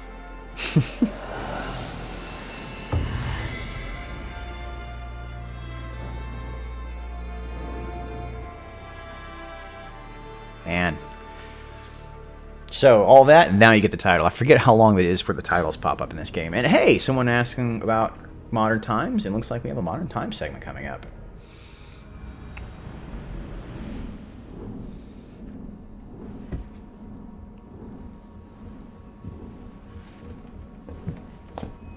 Yeah, Burke, I think you're right. I think by not... That was a minor consequence for my choices right there. As, you know, like you said, they came back and demanded the weregild, so it's at least something that came up. Yeah, they have implications, you just don't know what they are initially.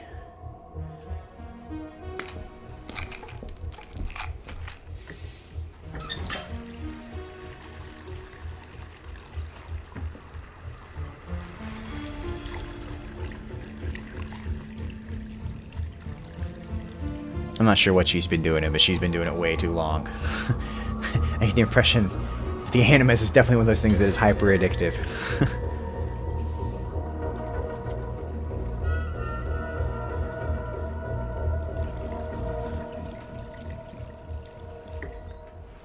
Yeah, so she was standing there 3, 4, 5 minutes. We just cut all that out.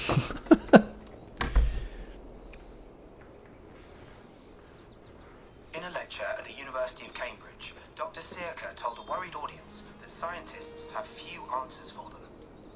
Since the mass coronal ejection of 2012, the strength of the Earth's magnetic field has increased by a factor of 50,000. Hey, remember when the world was supposed to end in 2012? I think they may have gotten the date wrong by about 8 years. Dangerous bands of radiation around the poles, and as we can all see from our window, an aurora borealis that never burns away. Unfortunately, we are stumped as to why this is happening, and if we cannot find an answer soon, it may change the way we live, the way we communicate, even the way we evolve forever. Dr. Circa went on to say, Bought you more electrolytes? Oh, new and improved citrus flavor. Beer. Thanks, Sean.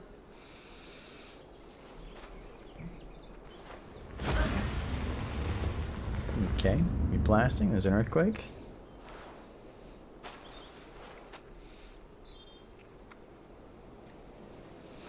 Ken off the wax, to answer your question about why these parts aren't dropped, some people really swear by them. I mean, they really are super interested. Oh, so we're actually over a Viking grave right now. So we're grave robbers. Also plastic chairs. These things rot after like a year. And then these things, they're somehow even worse. So, I don't know. Alright, let's see what archaeological tools we have on deck today, kids. We have a hammer, which is really only useful if you're going through rock. I don't know why that would be there. A couple brushes. Paint brushes from the look of it. Different things. We've recovered what looks to be a couple arrowheads. We have a set of calipers at the front right here for measuring size of things. A DSLR camera to document what's going on. And no trowels. No trowels. I personally was a fan of the triangular pointed trowel to help pick through mud, but, you know, apparently one ain't going to pop up here. Looks to be leftover bits of a Vindel-style helmet. And disc of some kind. Someone's lunch. Yep, no trowels. Where are your trowels at, guys? Come on, I know you had archaeological advisors on this. Where's your trowel? You don't dig through this without a shovel or a spade or a trowel. You didn't brush your way down through 3 feet of dirt. You're a long way from home, Eivor. Oh, this is Eivor. Okay. Well, based on the state of the skull, let's see if they gave a gender to the skull. So you can actually do the gender of a skull by looking at the jawline and things like that. So more masculine skull is going to have a heavier brow ridge in the front. It's also going to have a more, something closer to a right angle coming in. It's a little more like robust. We can't see the hips. That would be one of the easiest way to determine if the skull is female. But honestly, this looks like a really big female skull as opposed to a male one. It's got a very flat forehead as well. Of course, that could just be bad modeling. Right. I did forensics for a little bit too. Really considered going into that further, but frankly, personal stuff made it so that I didn't want to hang around dead bodies all day. It's a rather unpleasant smell for those that are not aware. Rotting corpses. Oh, mint tea is not actually tea, Bex. It's an infusion. It's really just dirty, minty water. I don't care what you call it, Sean. Did you buy any? Of course I did, love. Hey, sorry about pulling you out. The generator was sputtering. That's fine. I needed air. How was the Animus data stream? Comfortable? Felt pretty stable after a while. Good. Just give me a sec and you can jump back in.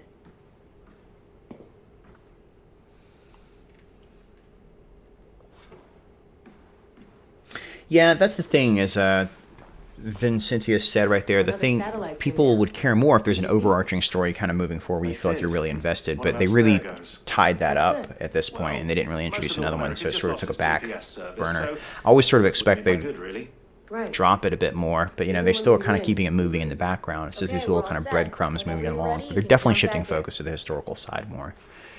Like, you know, we're already done with this segment. That's it. We're done. You know, so... Please enjoy your stay.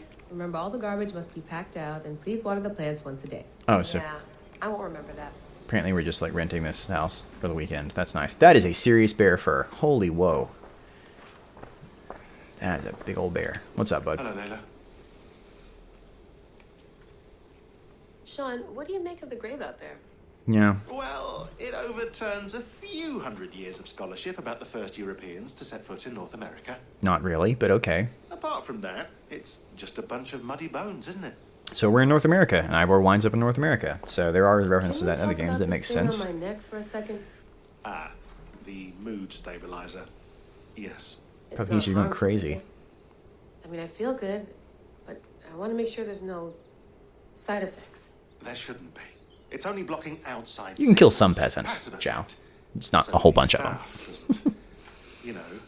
At once. I mean, you can space them out over the game. I'm sure if I really tried, like I killed one and waited 5 minutes and killed, like I'd rack up hundreds and hundreds. But I mean, I don't really know what the point of that would be. I tried to resist. I understand. And your old team, maybe they don't. But we've seen that sort of thing before. Yeah, you have. If you want to work with us and get to the bottom of why the world is about to end for the second time in 8 years, then you wear that thing until we say otherwise. William's orders. I know. It's not a problem. It's just a few more weeks, yeah? Just until we figure this out. You're right. I know you're right. And those are some plants I'm sure they want us to water. That is a loft in this lovely cabin somewhere in North America. And I guess I can just pop back in or sit on this couch maybe. I don't know. Yeah, it's funny because people say, oh, well, you know, it's a little early for Vikings to be in North America. But even then, you know, Leif Erikson and Eric the Red, you know, they were following previous fishers and traders who had already gone there and come back. They were just sort of the first to kind of permanently settle it. I mean, they'd already been there and poked around and knew it existed. So that's why they sailed off and literally went into the horizon not expecting to find anything. They had already heard that things were out there, so they went to go publicly claim it. Yeah, I didn't have control. That's how they went for it there. Norway to England takes about a week by long ship, so I'll scrub ahead. It's not a direct route either. They typically go down through the land in Scotland and then work their way down the coastline. It's not like a direct one shot. I mean, you could, it just not particularly point to it. Layla, you okay? Sorry. Can you play the message again? We have the transcript. If you're looking for something, I can No, go and... I want to hear it. Okay. I don't mean to be cryptic. It's just I don't know what they're talking about right here. that message led us here, to this place, to a Norse grave in North America. So those bones out there are the only lead we have. Our only chance at fixing this planet before it's too late. Okay, Here so it where'd is. the message come from? This is new information. I lived, I died, and now I sleep. And in my sleep I dream. And in my dreams I see an end to the doom that will grip the earth once again. Well, that's a mysterious voice. Find the wolf-kissed. Find the mad one. Find me. And save us all from another death. Okay. Unsettling, that is. That pulse in the message. Are you sure it's just coordinates? Nothing else? Nothing I can find. Okay, I'm ready. Here we go. Well, that was definitely cryptic.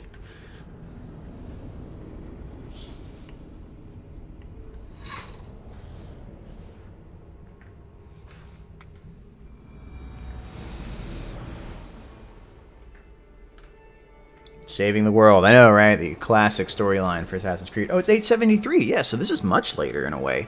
So 873 will already have passed most of Alfred the Great's rise to power. I mean, I think... What's Ashdown? Is Ashdown 875? Are we as late as Ashdown already? I mean, pretty much all the conquest is already pretty much done. The Great Viking Army is already falling apart. I'm glad to see any land at all. I will be happy to have my feet on solid ground again. We must not rush our landing. All you see here is Saxon territory. The Kingdom of Mercia, largely unpacified. There will be eyes watching us from the trees, with bows drawn and traps set. We must be wary. Randi, dig in your oars! That's a bear skull that doesn't look friendly. Not yet. Well, let us go ahead to clear the path of any dangers. Then follow our lead when the sun brushes the horizon. Understood. May Thor bless you all on your way. We will see you soon. Sail on. Yes, I'm ready for whatever these green-thumbed fairy folk have to throw at us. Someone's asking if I have the patience for the out of anima stuff. I mean, I've played it since the beginning, so you know I'm always kind of curious what they're going to do with it. It just gives context for the larger story. I admire the craft of writing. You know, I admire what they're trying to do, so I'm not going to sit there and do every little thing, but I am curious what they're trying to provide larger context. No, no. We will speak with them, get the lay of the land, and carve this country into as many pieces as we see fit. Look ahead there. Is that what passes for a town? Plain brick in a single rune to their timid god? That rune is called a root, Doug. The cross upon which their god was sacrificed. It sits atop a monastery, a place of worship. That cross killed their Christ, and now they display it in worship? Bizarre. We carve idols of our gods and make wishes before them. Like our sacrifices to Odin, the One-Eyed. But we do not worship the wolf that kills him. That is the difference. Whatever strangeness we see in these Saxons, they must think the same of us. The hammer. Now there is a symbol worthy of a god. A bolt of lightning. No, Cody, I don't believe you can, unfortunately. You're asking if you can play early. I was given early access by Ubisoft to kind of show it off to you guys. So I think everybody else has to wait in the meantime. Now, that obviously that church's stylings right there is a little bit later. Not quite for the period, but those thatched roofs are pretty on point, and that's getting a little closer to the Romanesque. You can see the Roman-style bricks right there as well in the later Norman style. Arms and armor in England are going to be much closer to, like, the year 1000, maybe even going on 1066. You'll see a lot of kite shields, things like that. And someone has to keep the conversation up. It must be priests and worshippers alone in that place. We could storm this port with ease, sack it without breaking a sweat. Is there much in the way of treasure there? Yeah. Always. They shape precious metals and cut jewels to their gods. There will be a fortune there. Later, Dad. There will be time enough for raiding once we have. You'll notice they're not completely unguarded, though. There are local, like, guards and stuff. Obviously, they're not going to be completely undefended.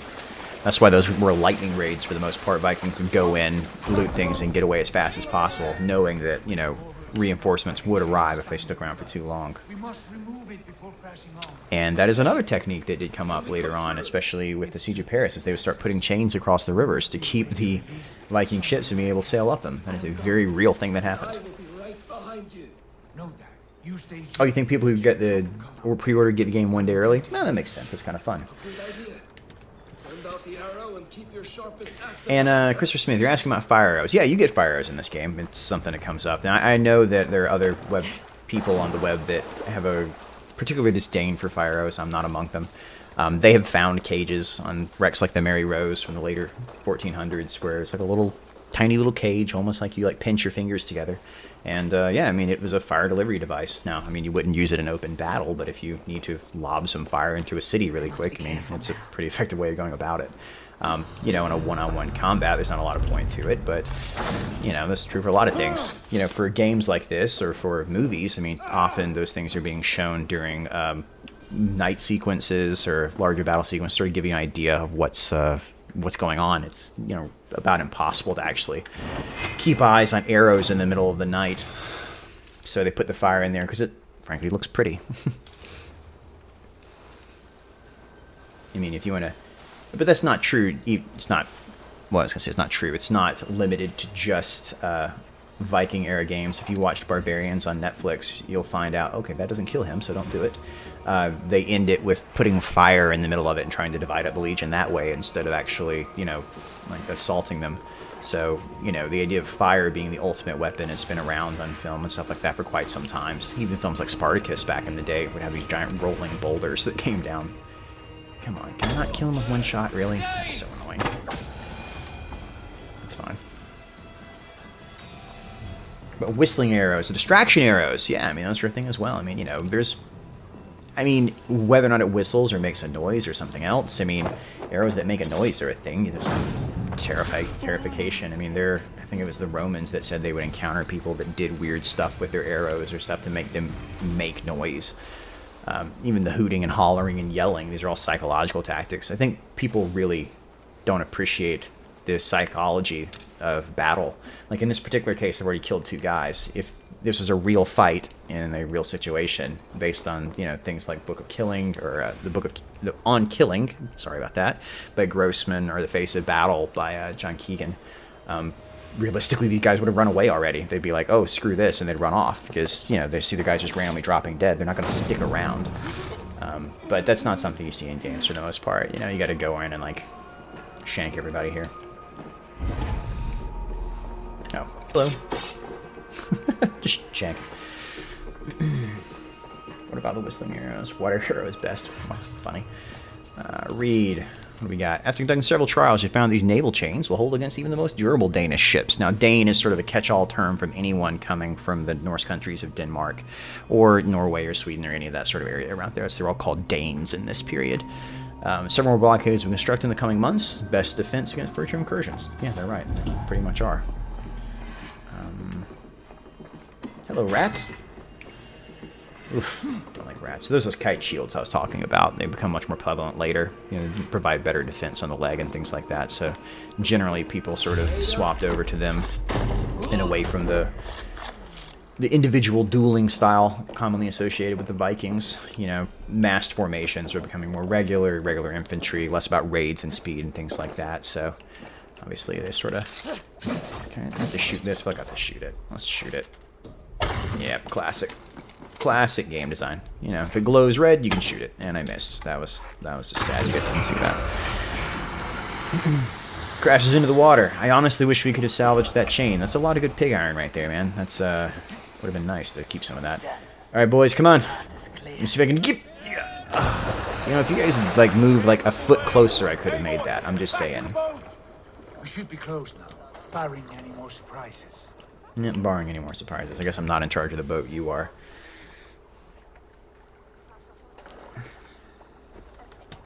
Oh man, Thief back in the day. What a series. That's definitely one that I always found interesting. I'm surprised it didn't really come back. You know, it was decidedly one of the inspirations for Assassin's Creed. Not today, Dad.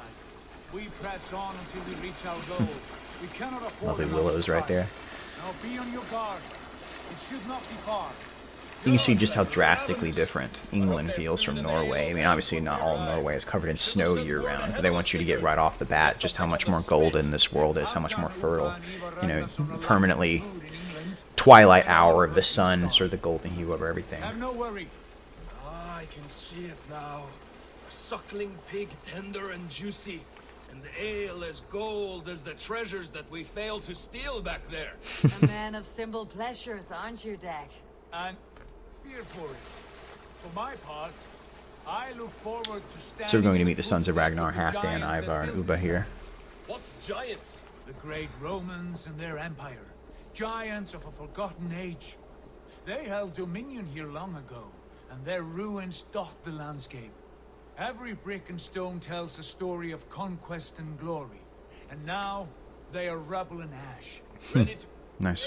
Good line. We will rebuild their empire brick by brick, and ours will not crumble to dust. All things end, Dog. The ruins are not worn. They were tested.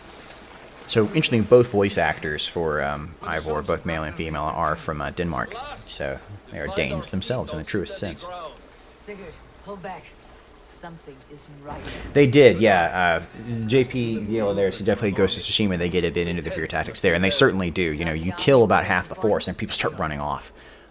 Which I very much loved the combat in Ghost of Tsushima. I found it the obvious evolution to a game like Assassin's Creed, as far as combat is concerned, much more fluid, very specific to the period. I find Assassin's Creed Worlds a little more immersive. I found Ghost of Tsushima a little empty, while beautiful, a little empty. It was very much a Kurosawa film. You know, it was a samurai film made playable. Gorgeous game. Look forward to the sequel. But I also think it's why you will never see Assassin's Creed go to Japan in the next 5-6 years, because it's been done now. So if they had one of those in development, oh man, those poor guys. I'm sure they are scrambling to find something else to do with it now, because you cannot come out on the tail of something that big and not look like a Johnny-come-lately.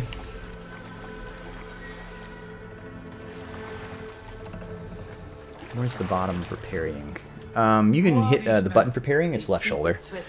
You'll notice I don't press that a lot because I don't know, just not really super. I mean, he's timed out. There's a skill you can unlock in this that parries, or perfect parries and blocking parries, things like that. It's all kind of level gated on this one a little bit more, so they're not initially all things you can do.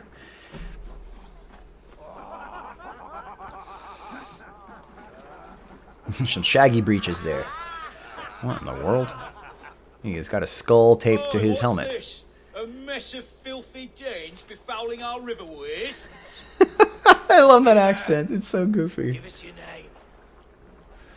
We want the chavviest chav we can find. And you are... Men who do not take kindly to Dane invaders creeping into our camp. You'd best move along, Hagen. Spare yourselves a slaughter. You threaten Norsemen with a play of swords and expect us to cower? I have been 8 days at sea without a drop of blood to wet my axe. So spare the chatter, buckrouts, and draw your weapon. Alright, get rid of the bandits. Yeah. You have what you wished for, Dad. That was fun. Can I do my little thing now? Oh, what in the world? I got hit by something so hard it like... Oh, that guy's got a rock. Oh, he beamed me in the head. I love it.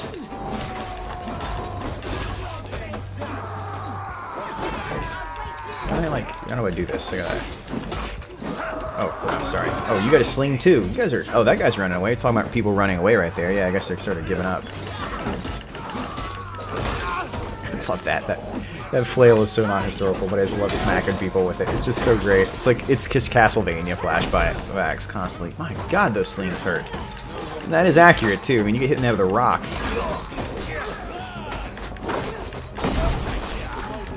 Whoa, what is hitting me? I feel like, okay, you guys are getting hunted down really quick.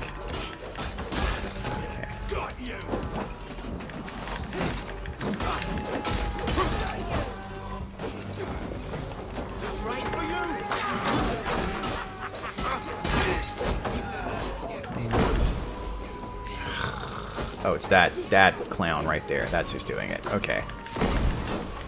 Or not. Like, I feel like I'm under the range of places to be hit now. Alright, what is you? Oh shit! Shit!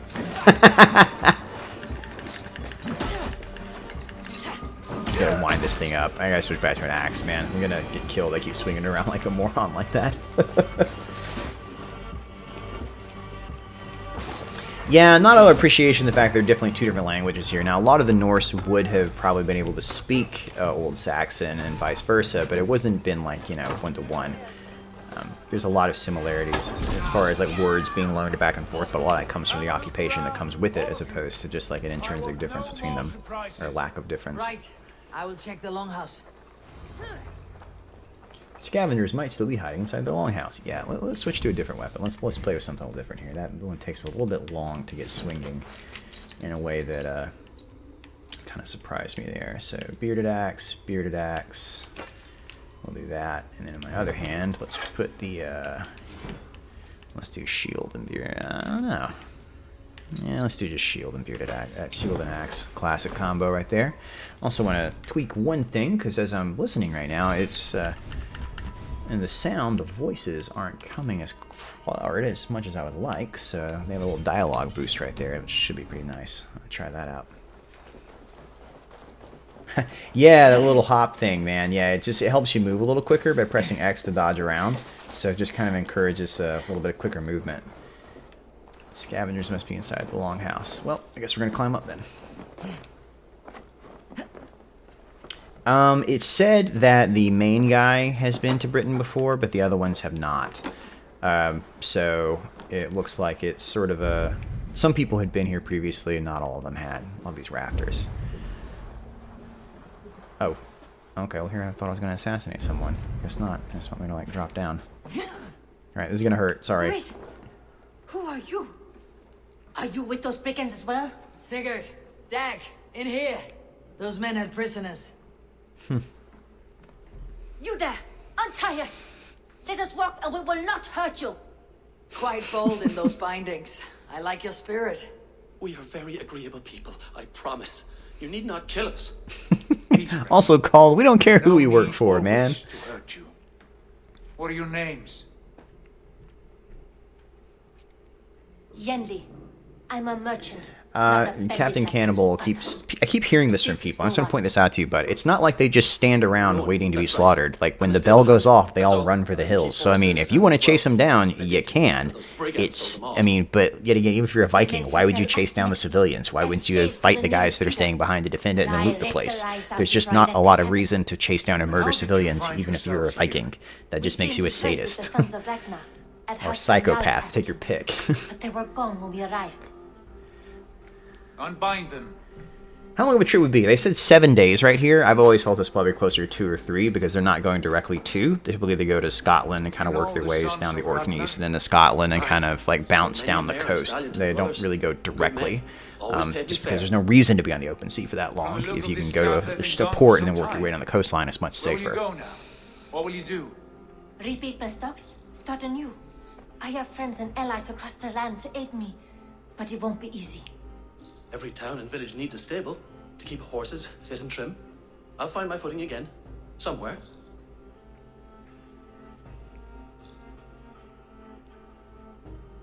What are you thinking? We could use their skills as we get settled. Having access to trade and someone to tend our mounts would be a boon. My thoughts as well. Any friend of the Ragnarsons is a friend of mine. Right, Dag? Whatever you think is best, Sigurd. Starting some settlement building. Rowan, I am Sigurd Jarl of Thornberry. And the thing is, you know, son if you're of visiting Styrbjörn. Viking or things like that, This you is don't Eivor knock the head of everyone you come and across. Dag. In this case, it definitely benefits Both of them you to are not free to murder go, these but two. more than welcome I mean, to stay liberate it if for you're some willing to pull bandits, your weight. basically take control over another area yourself, declare overlordship. You know, it's Then pretty let easy it to be then done. re-establish a Raven government welcomes around you. You just displace the existing structure with your own. From strangers into friends into family. The others have So, I arrived. mean, RPG-wise, I mean, there's definitely a stat tree I'll show you here in a second. There's also level gating. Like, there's certain areas they really want you to go to first. So, it's really... There are RPG elements, but if you're playing through the storyline, it doesn't really come up a whole lot. Welcome to your new home. Because you're always sort of being woven through and led down a certain pathway. This looks pretty close to where I played in my preview, actually, now. Yeah, exactly. Norse were also traders. In fact, I would argue they were traders first. You know, Viking was an action you could take it. You know, they would go around the coastline trading for goods, and if they saw a target of opportunity, they would take it. You know, but they weren't there. You know, some would set out with the intention of raiding, but, you know, many of them came around with the intention of, you know, trade. You know, both can be equally profitable if you know what you're doing. That is some moss and ivy growing on that house. That is not been well. Those are so big. Like, realistically, that house should be about half that size, that Great Hall. That is just a huge Great Hall as far as footprint goes.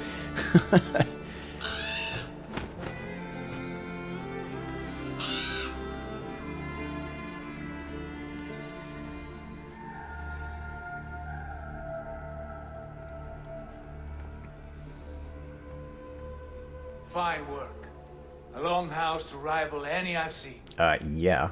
Especially those carpets. Those are damn nice. Those are really intricate carpets. Now come. Randvi has found something I do think those woven carpets like that are definitely a little too early. Eivor, Sigurd, I give you England and its 4 kingdoms. Mercia, Ulfric's East Fjord. Anglia, Yeah, that definitely sounds Northumbria, like a Scottish and location. Wessex. From the few plans and maps I discovered here, I believe the Sons of Ragnar have pushed further into Mercia, here. My scouts will soon tell me if I am correct. And where are we? Here, in this unnamed copse of trees. Unnamed? We cannot let that stand. What will we call this place? Please let me pick a name. Please let me pick a name. I might have an idea. Ravensthorpe, the village of ravens. Aww. I was gonna call it Dag End. Like the poop that hangs out the back end of a sheep. I like it. The poet in you sings Also, like Bag End, because one Tolkien. day this name Except will be Dag. known throughout all of England. A name is only a beginning. If we want renown, we must build. Yeah, Randvi does. That you mentioned it, look a heck of a lot like Cassandra from the previous game. That's a really good point, actually. I didn't think about that. I think it's the same hair, is what it is. For that our neighbors will provide, whether they wish to or not. It's the way it's over the shoulder like that. Scarcely arrived, I would and actually now we must bet raid. that's reusing the same cannot model. master this land merely by asking. I'll go and speak with Gunnar now. Good work, my dear. And what else have you found? Short notes, mostly. Scraps of plans, or letters. So I'm guessing A few she's the runes one of that can messages. read in this. Like, It took it sounds some dumb to time say, to but typically decipher you the had mess one and person that piece it can all read, back maybe the together. king would, but most of the court wouldn't be able to. So you have like a learned individual that's their entire, you know, position to be able to do stuff like that. And this looks to be a scaled down version of the map of England. And you guys saw just how big Norway was. So, I mean, it took, what, 5 minutes to sort of sail around the coast of Norway? Just give me the same sort of scale here. I do love they have navigable rivers. Navigable rivers are just, those are my favorite thing in the entire world. I love that you're just able to kind of sail around, get really far deep up in here, and then obviously, you know, rivers wouldn't connect quite like this in reality, but it provides an alternative way of transporting your way around right here. Oh, you can actually see exactly what's on the map. Okay, so here's Ravensthorpe is what they're calling it. And this only has a runic name right here, which would be Brotherith It. Nope, don't know it. Sorry. I'm trying my best right now. I'll admit my Saxon is a bit rusty, but it's interesting they have this stuff on here. So I know there's mythological beasts and stuff like that, things you can encounter, stories from the area. I wonder if these are actually... There's actually the way it's spelled in runes. That'd be rather interesting, because we know this is Essex, which makes that's London. So L-U... Yeah, I don't think that's spelled with the correct runes, but I may be wrong on that. That is a bull with a crown on it. Ooh, hey! That is a well-known monument down there, the Chalk Man. I wonder if they have the white horse. They probably do, because of the site of the great victory of Alfred the Great. Because here's Stonehenge. The horse should be, boom, right there, the Uffington White Horse. I was right. So yeah, so we're definitely going to get a pretty serious tour of England going down through here, all the way down the coasts of Wessex and all that. So a lot of ground to cover. So some really cool stuff. Man, that's so cool. I bet you can go back to Norway. So it's not in here right now, but considering there's a level 240 area, I bet that's one of the last things you can sort of do in the game is return back to Norway and sort of claim it for yourself. So Leicester, Grantisbridsker, and there we go. All right, let me walk down to see what's going on here. You can take cities. At least in my gameplay, there's certain narrative events where we assaulted a fortress, and at the end of it, we had control of the region after that. This is an old oak tree. Holy whoa, that's a big oak tree. Man, that's cool. Love big trees. Something like that would be a couple 100 years old, to say the least. Not a bad place, Eivor. Not at all. Oh yeah? Can I help you with anything? You just like cutting on your hand right there? Forge up and running as soon as possible. For that, we need supplies and riches. Ah, you mean to go a Viking then? Good, good. The Vikinger. How I miss those days. Ransacking and pillaging. Blade singing and shield splintering. I would ask you to join us, but you're the only blacksmith we have. We cannot afford your loss. Oh, it's no bother. I don't know if it's bigger than Odyssey. It definitely feels a bit more varied as far as locales go. I mean, Odyssey was sort of just the Greek peninsula right there, so I've always felt sort of like Greece. There's a lot more rolling hills here, a lot less time on the ocean in a way. Among the bandits' rubbish, marked up with the locations of Saxon monk huts. Yeah, we can use the Raven to view the settlement. As soon as we're out of this cutscene, I'll show it to you. It's definitely like previous games where you can build in new huts, really upgrade it as you go. In the version I'd seen previously in previews, I mean, there's huts all over this area. Okay, so like we'll call out our Raven right here. So you can see right now, there's the port, a couple of things. But you can see all this space, like we can build, looks to be a fishery hut right there. All this apparently gets built in as well. Jeez, this gets to be quite a large settlement from the look of it. Goodness. All the stuff you can see here. I know that's the Roman thing that I did a little bit of writing about in my own little short clip, which is kind of fun. And then one of those ruins. There's just a lot of stuff that can get put in. So you can make a very thriving community, to say the least. All out here. Very cool.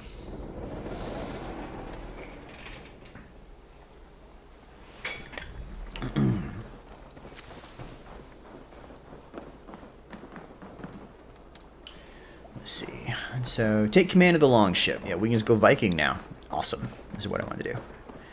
This is the fun part. This is what people tune in for. This is what you want to see. This is people getting on a boat and going in and just like swatting some monks and taking things. Well, it's not horrendous in that the fact that it is a Danish person speaking English with an accent. So, I mean, that's how they speak it. I've seen interviews with the people. That's just kind of what they sound like. This particular lady is trying to make her voice sound a little more gruff, but I mean, that's just her accent. You can customize the ship somewhat at that little hut right over there. Let me see if I can do it yet. I know you can also create Yams Vikings and things like that, so that you can have like online play. I actually don't understand how it works still. It is not up and running yet, but there is a way of sort of creating like online Vikings that can go raid and pillage as well. Like you can recruit your friends as Vikings and stuff like that up online. So we're... Need to row our way out. Okay, we're rowing out. Jeez, can we hit the duck? Let's hit the duck. Hit the duck, hit the duck, hit the... Ah. Okay. Sail! Catch the wind! Yeah, so they're both Danes, so the voice actors for both versions of Ivor are from Denmark. I've actually been playing the lady for a little while now. I'll switch back over to the guy, because that's the fun thing about that, is you can just switch whenever you want to. So they also have a let the animals choose, which seems to just sort of randomly cycle back between the two of them. There doesn't seem to be a particular rhyme or reason to it that I can tell. Well, during this period, basically everyone is a Dane from an English perspective. You know, they're all from Denmark, Norway, Sweden, you know, that sort of area. They're all Danes, is a broad categorical term. Alright. During this era. Be hush, sweetie, come on. I know our neighbors like to hang out in the cul-de-sac, but what are you going to do? Alright. Nope. Missed it. I missed it. Yep, hold the Y. Raid! Cry havoc. Let loose the dogs of war. That's right. So this is what we were talking about before. So like, I'll run in here, and you're gonna see that, you know, whatever peasants are left around, just like in reality, they're not gonna hang out to be like, hey, this is Viking. Like, here they are right here. I'm like, hey, peasants, y'all, I'm a Viking, and they're like, whoa, man, I'm booking it. And I'm like, okay, so, you know, trying to get to them fast enough, like, you know, they're not gonna sit there and hold still for me to shoot them. But like, we'll see if we can shank one for somebody. Like, you know, we got her right there. But like the second guy, you know, it's kind of hard to get the only two peasants in the town. You know, everybody else is sort of buggered off. Like, oh, here's another one. Let's see if we can get these guys. So, yeah. Actually, it's maybe bugged. I don't know. Oh, I think this guy's a bad guy. Right, yeah. So, I mean, you guys were talking about killing peasants and stuff like that. I mean, it is surprisingly difficult to get enough peasants because, surprise, it's like in reality, they're not going to hang out for you to attack them. I mean... There's no reason to do it particularly other than you just want to murder peasants because you think Vikings went around just killing people randomly as opposed for specific objectives. You know, it's a byproduct of them having to try and raid. It's not the intent. Like, even then, they would take them and sell them elsewhere as opposed to trying to murder them all because, you know, the human life had a value to them even if it was as a resource. Come on. Come on. I'm just gonna dodge again. I was trying to do the parry thing and it wasn't working, so.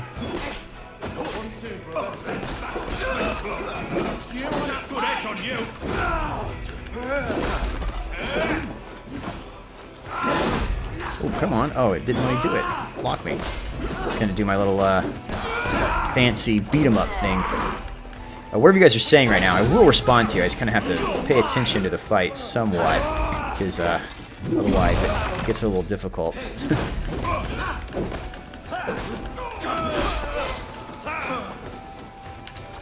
That's right. Thought you were gonna get me, didn't you? You didn't.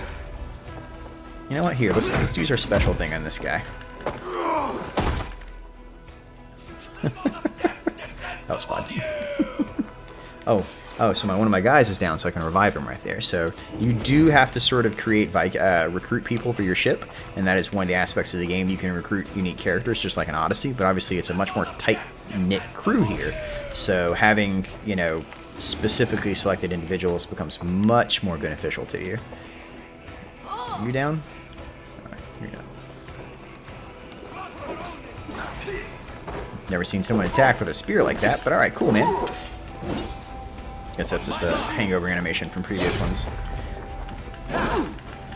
Normally we sort of held in an overhand position during this period, which I've gotten into an argument with YouTube about previously, but now's not the time or place.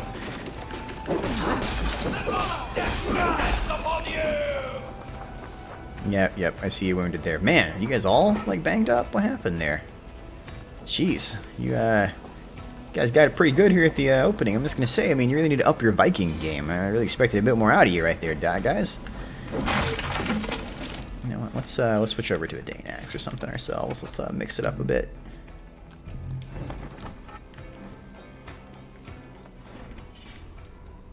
Dane axe, come on.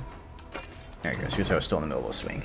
Can you show the map? Yeah, I'll show you the map in a second here. So, you're going to go through, loot everything, show you guys what looting a monastery looks like. You just kind of press down your little button right there, see if there's anything of value nearby. Boom, got some nice golden stuff right here. We can tip it open, and I think that'll count as having looted the entirety of the monastery.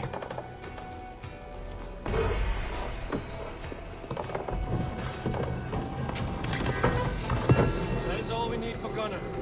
There you go, and so we get the raw materials you sort of need. Now, you'll notice there's a wealth counter down there at the bottom, so how much you can loot, what's available to you, all that kind of fun stuff apparently changes based on locations. So I'm not sure if it's something you can keep looting the same area, or maybe loot increases or decreases, couldn't tell you. So like right in here, same sort of thing.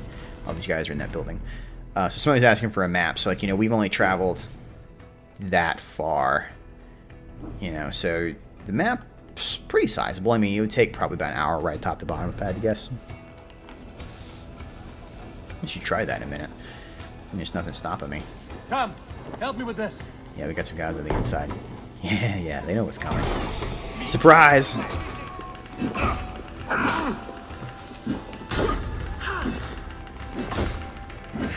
And then big follow-up. Whoop. Oh, not gonna hit me. I love the Dane axes because they just crash right through the shields. Like they're not even there. Nothing there. Let's see what we got. Look at the guys like immediately start running in and just breaking everything around them. Right, let's get back to the ship. Yeah, so raid completed, the Alceste Monastery. It's interesting, so they're hiding a bunch of their iron goods and things like that in here. The idea that this is a source of wealth, things that people will be looking for, so they all hide them in the securest place, which in this case is a church, which, you know, most people wouldn't loot. Unless you don't believe in the same belief system these guys do, so there you go. These are very much Romanesque churches. When I say Romanesque, I mean like of the Roman style. They're very kind of blocky and square. So not a lot of the later ornamentations, round turrets, round towers, things like that, going to be much more Roman. It wasn't until like the Gothic period starts to come around, like 1200s, that style really starts to change a whole bunch, as I recall. Wooden roofs, a lot of beams, stuff like that. All these old Roman style paintings they have, you know, faded now, obviously because it's been a couple hundred years with nobody upkeeping them. But, you know, these sort of decorated arches, stuff like that. Just absolutely some gorgeous details, even some leftover Roman fonts and things like that, you know, holy water fonts. Just really cool details in these towns. And then because, you know, you can't raid someplace without throwing a torch on the fire yourself. Great job, guys. Great jobs. High fives all around, yeah? High fives all around. You guys friendly, or collect some raspberries? I used up all my, You an innocent town person coming back to look at the fact we burned your town? Yeah, I like how he's like waiting over on the side for us to leave, which is exactly what the real peasants would have done. They're just going to chill there until we give up and run away, because, yeah. I mean, let's try and rebuild their lives as best they can after we just came and burned it all down. But I am going to take all your food. I mean, let's be honest here. You're not going to use it. Well, I mean, you probably would if I didn't eat it, but there you go. Most people sleeping on beds in this world. That's nice. These little, like, straw mattresses, things like that. Not that pretty accurate. It's funny. You don't really see a lot of, like, peasant bedding. When I've seen it previously, it's always, like, boards, like, rope strung between them, things like that to kind of get you off the ground. In general, you want to not be on the ground just because of fleas, you know, rats, things like that. So they're slightly elevated if it's just top of like blocks like that. It just keeps the slithery crawlies off of you. But yeah, you're clearly the peasant helpers for this particular monastery, which have your house off to the side. Here's another thatched cottage over here. Kind of curious what this looks like. So yeah, this is where all the peasants sort of ran off to while we were doing our dirty do. So, you know, we got all the stuff of value. You know, if this was true Vikings and we really wanted to be really rude, I suppose we could take all these people and enslave them and sell them into foreign countries, which was a very lucrative trade in this period. But I do not blame Ubisoft for not going down that route. That is a that is a whole bag of something they do not want to get into. But like every game like this, it is definitely... Everywhere I turn, this sickness sweeps through the monastery like a plague. I hear their groans, the wailing. God help us. And so they're burning the corpses. So, yeah, you know, if there was actually a Viking raiding this land, we'd probably get sick of something right here and die. So, you know, perhaps not intrinsic realism is the best. Sometimes you need to mix it up a little bit. Looks like they're coating the bodies in pitch to help them burn. Pitch, which is also used to help waterproof the ships.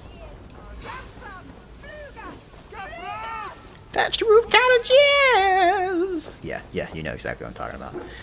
People are not aware of Trogdor, who is a burninator. Let's see if I can light that on fire.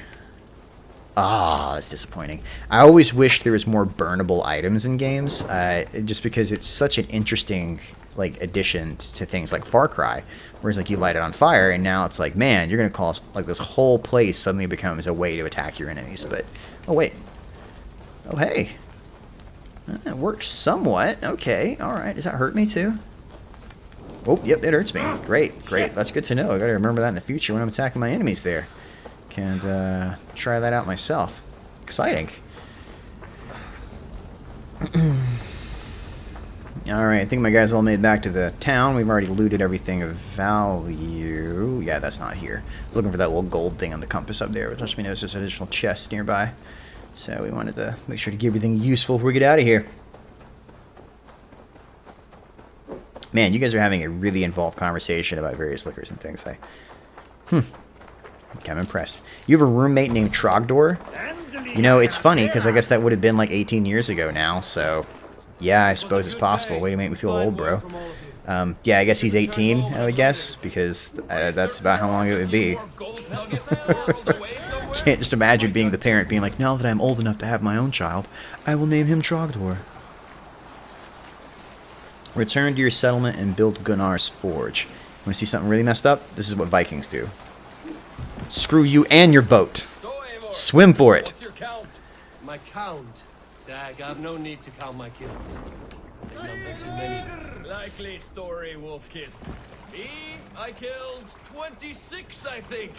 Nah, there were barely a dozen when we arrived, Dog. And there you go. Something like that. So that tells you exactly what they think about the protagonist, and as far as kill counting and stuff like that goes, like, it's not important. The number is large.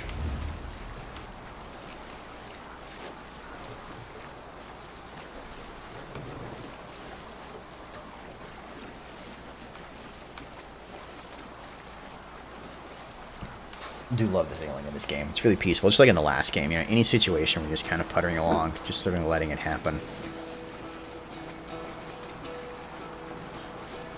There's a new switch to stories button, you'll notice right there. So they'll like tell like tales for the Scalds, or they'll recount past adventures, or they'll even tell some stories from myth. That green hill, though, about like that, is about as English as it gets.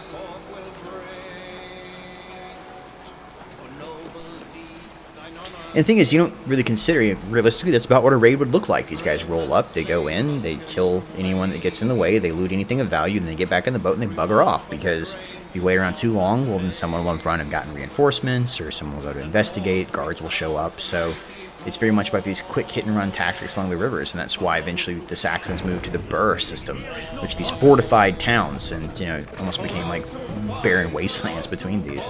You lived in them at your own peril. You kind of went outside to hunt and shop, or hunt and grow things, and that's about it. That's why Alfred was considered the Great by the end of his reign, as he figured out a way of combating Viking raids. You know, just deny them the resources as best you can. You know, meet them in organized battle, and, you know, besides that, don't try them fight them one-on-one, don't let them take the towns. And then you kind of move them off. Back so soon. And with good news, I hope. You're darn right. Look at this. Boom, we're going to build that. Now we got a blacksmith shop. Are you going to say thank you?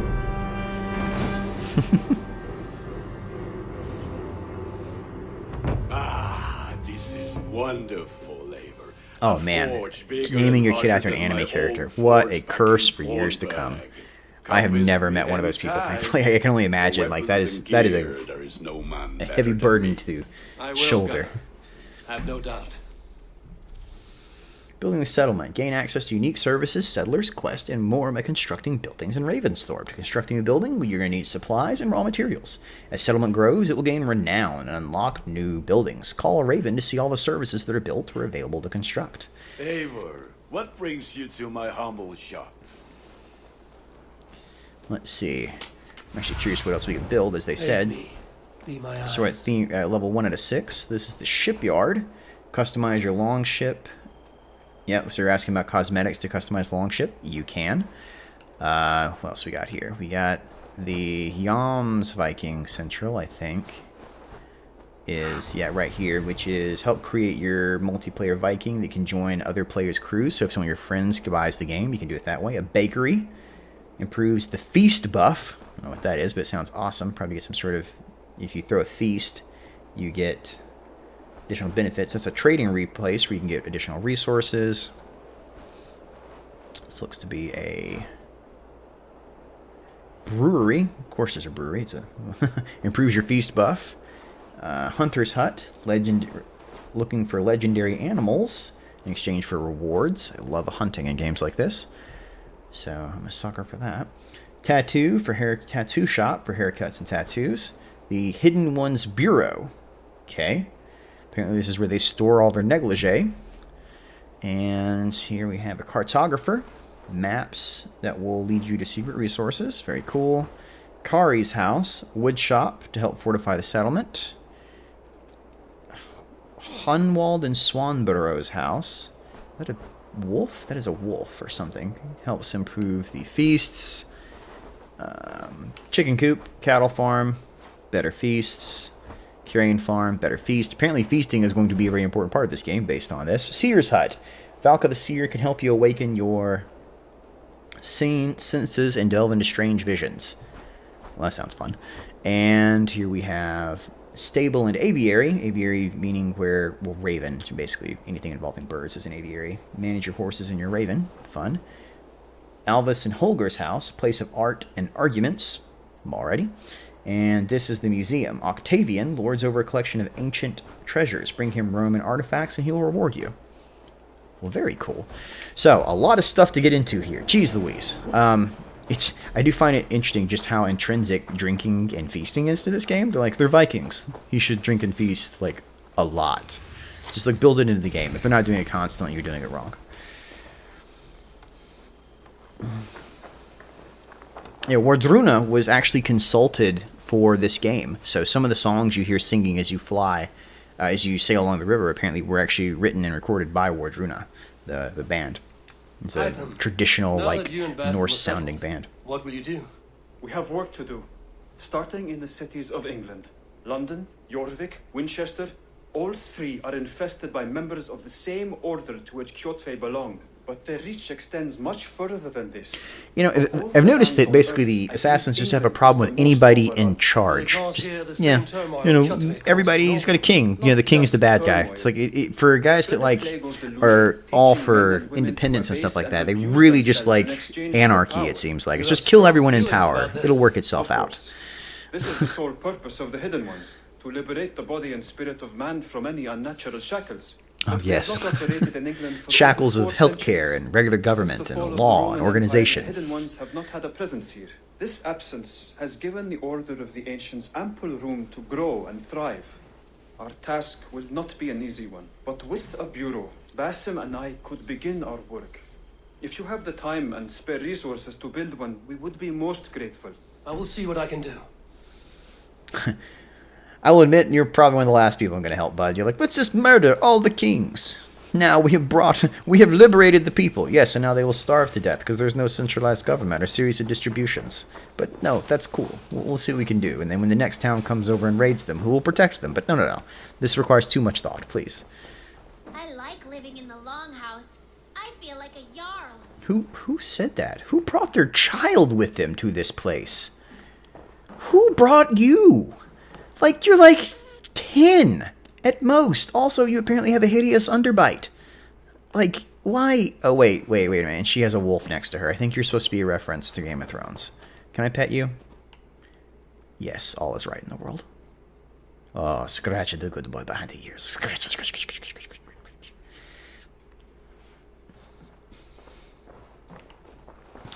Right, now you, when somebody raids, do what the peasants did, right? Go hide somewhere, and maybe they'll be slightly scrupulous. I don't know, man. The way people are talking to my chat, I really wouldn't bank on you living. A poem by Holger.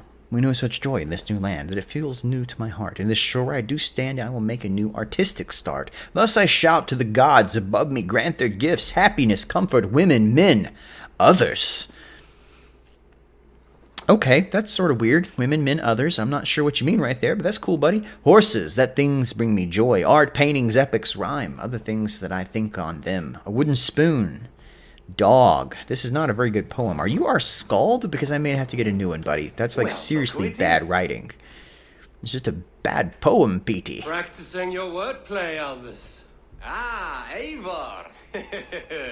The only mouth in Midgard from which I fear mockery. Are we gonna flighting? You taught me the art of writing poetry, old friend. Let's have a flighting fight. Come on. I want a flighting real quick. How about another lesson? Yes, flighting. Quick flight. Right here, right now. I actually really like this mini game. This is my favorite mini game. So it's basically a rap battle where you have to read really quickly and try and like come up with a rhyme that insults the person back at them. Let's try flighting. I always put a few coins down as a wager. Most of those who enjoy flighting have an equal fondness for betting. But today, we'll abstain. What? Let me begin. It's the one game I'm good at. Ready. In flighting, it's key to match cadence and rhyme. Make sure your rap goes in time. So be careful. Oh, I actually just guessed that before he said it. What you're teaching, I'm sure I'll have a sleigh. I'm sure I'll excel. Fray. I recall you're taught ere I enter the fray. Yeah. I'll recall what you taught ere I enter the fray. You guys see how this works. A fine answer. Perfect rhyme and a lovely cadence to match my line. Now, let us examine meaning. In flighting, you'll need to be cutting and keen. It's about wielding wit more than venting your spleen. If I tell you you're foolish and stupid and dull, then I tell you you've nothing inside of your skull. That's pretty good. Let's spit in your face. I'll bash in your skull. And that's you nothing inside of. Let's go with the top one. That one feels the best. And I'll tell you you've nothing inside of your skull. a good response. I called you stupid and you turned it around. You did not understand what was happening here. I apparently have a bit of Italian accent when I talk to you. Retorts. Use the one that best matches the meaning. Last one. So go then and conquer the world with your wit. Go be clever, be quick, show your spirit and grit. I look eagerly forward to seeing how you fare. It must rhyme with it, whatever I say. You can look forward to becoming far more than you can bear. Will flight with a flourish and best with your flair. Will make you regret you taught me today. Flip you with flourish and best you with flair. I will flight you with flourish and best you with flair. Perfect, yes. You could destroy me with such a line. Your flighting's astounding. You're worthy of praise. You swing a fun fact, the reason that in World of Warcraft the orc guy is called Thrall is because he starts off as the greenskins were enslaved and in camps and workers camps at the time, so that's why they chose that word to name the leader of the greenskins, Thrall. Speak to Sigurd. Not that Sigurd, but just a Sigurd. Although this could be the Sigurd who becomes like Sigurd of this Denmark. It's actually unclear to me. They haven't really talked about it further. That is scale mail. Interesting. Yeah, it's funny. That's really a late Roman thing. It sort of disappears just because of the impracticality of punching them all out and putting them together, pretty much replaced by ring. But I mean, some remnants would have around. That is a kind of Vindel helm, yet again from the same period, like a ridged Viking helm. You can definitely see the Roman influence. It's meant to sort of like catch the blades a little better there. An ocular, because it's called, you got little pieces around the eyes right there. Right, sorry. It's a nice bed, buddy. You and your wife both use that? Is there room for me?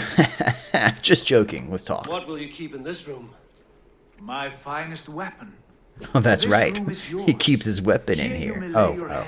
Hang your axe, or be alone with your thoughts. That is a big bed to be alone with my thoughts in. Well, but I would be just as happy lodging with the raiders on that wharf. I need no special treatment. This is not special treatment. I want you here in the Longhouse, close at hand. I may be the Jarl of this clan, but you and I lead together as ever. With my belt and my best weapon. Oh, look, we got a chest right here. Fancy chest. Get acquainted with my room. Well, I need to leave first. Did he leave? Right now we can get acquainted with the room. I feel like we're open to the public, so maybe it's not the best time to be doing that sort of thing, but I guess if the game insists. Consultant status. We currently have capacity for the following services. We can make a blacksmith, a hidden one bureau, a stable, a trading post, and a barracks. Once the blacksmith's forge is up and running, I would recommend building the Hidden Ones Bureau, as Hytham can help us win alliances in the cities of England. Right, so basically he's critical to the plot. Build the Hidden Ones Bureau next. Thank you, Randvi. Appreciate it. In case you don't know what to build next, they just tell you. I like A that. letterbox for messages and requests. This is useless to me because I am a Viking of the 8th century, or 9th century and do not know how to read. But apparently in this version I do. I was taught by some person, I guess, who also wrote in English. Read. Oh, Sigurd left you a letter. Oh, he came in, he wrote it down, he left it in the post for you. It's so sweet. He signed it XOs, XOs at the bottom. Sigurd's letter. Ivar, I hope this room fits your needs. As we grow our reputation in this land and we make new friends and allies, it will be important to keep constant communication with them. Randvi will drop you a letter in the box. Have a look. She likes you to drop letters back in her box sometimes too.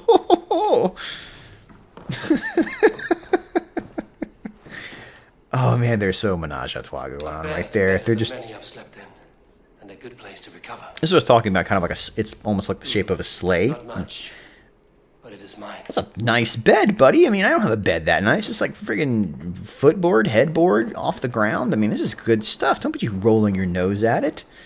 Jeez, can't believe this. Go to sleep. See if anyone joins you. Randvi or Sigvald, or, you know, Sigurd climbs in the middle of the night.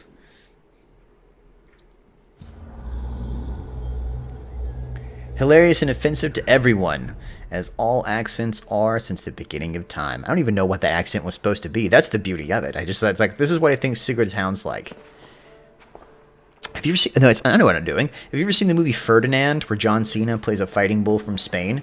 I think the Habsburg horses in there, which are supposed to be Austrian, use that accent. And I guess that's how I associate, like Sigurd, which is like a weird Austrian horse. I don't know. I had to come up with something. Hello, Randvi. How are you this today? Looking fine. Hey, Lewis chessmen. So these are Lewis chessmen pieces carved from ivory, which were found up in the Orkneys in the late 1830s. There's a full chess set. Also, they were used for playing a Viking game, very similar to chess. So it's really cool to see them in the game, actually, kind of carved out right there. Lots of nice details. I love games with details, like where someone takes the time to really create something cool, and you can really feel the love in a game like this. Also, beer. Got some basic flatbread, mostly unleavened from the look of it. Not a lot of time to rise. Haunch of meat. You gonna drink something? You're just gonna hang out. Okay, we're just gonna hang out. That's cool too. Could have swore there was a pot of something around here. So if you ever need some extra chow, you can go in, get a bite. I think it fills up your chow bar, so you have extra healing available to you. That is a heck of a stew. Not bad. Interesting stuff. You know, a table laden with food and suckling pigs. This is the life, man. Good to see you. You have a weird Pictish-style shield. Those are very small, square shields, almost like a Roman scutum in a sort of way, that the Picts still kept using for a while afterwards. I wonder if he's supposed to be a Pict due to the tattooing and like the, almost like tartan-esque. Picts will later kind of be absorbed by the incoming Gaels and go on to like found parts of modern Scotland. What do you do here again? Yeah, no, legit question. Who are you? Tell me what you do here. If you need something tattooed, you come here and I do it. And you can bring me whatever designs you come upon too. But of course, no shop, no tattoos. Build something for us when This you seems like can, the kind of guy that does and one we'll get tattoo and it just says mother, and he gives it to every sailor who comes into port. They're like, I want a tattoo of a raven flying across the sky with like fire in its talons, and he's like, awesome, awesome. And he gets done, and it's like, it says mom, and there's an anchor. It's like all he ever does.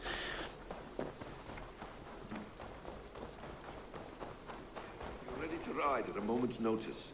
Count on it, my friend. The path ahead is bright.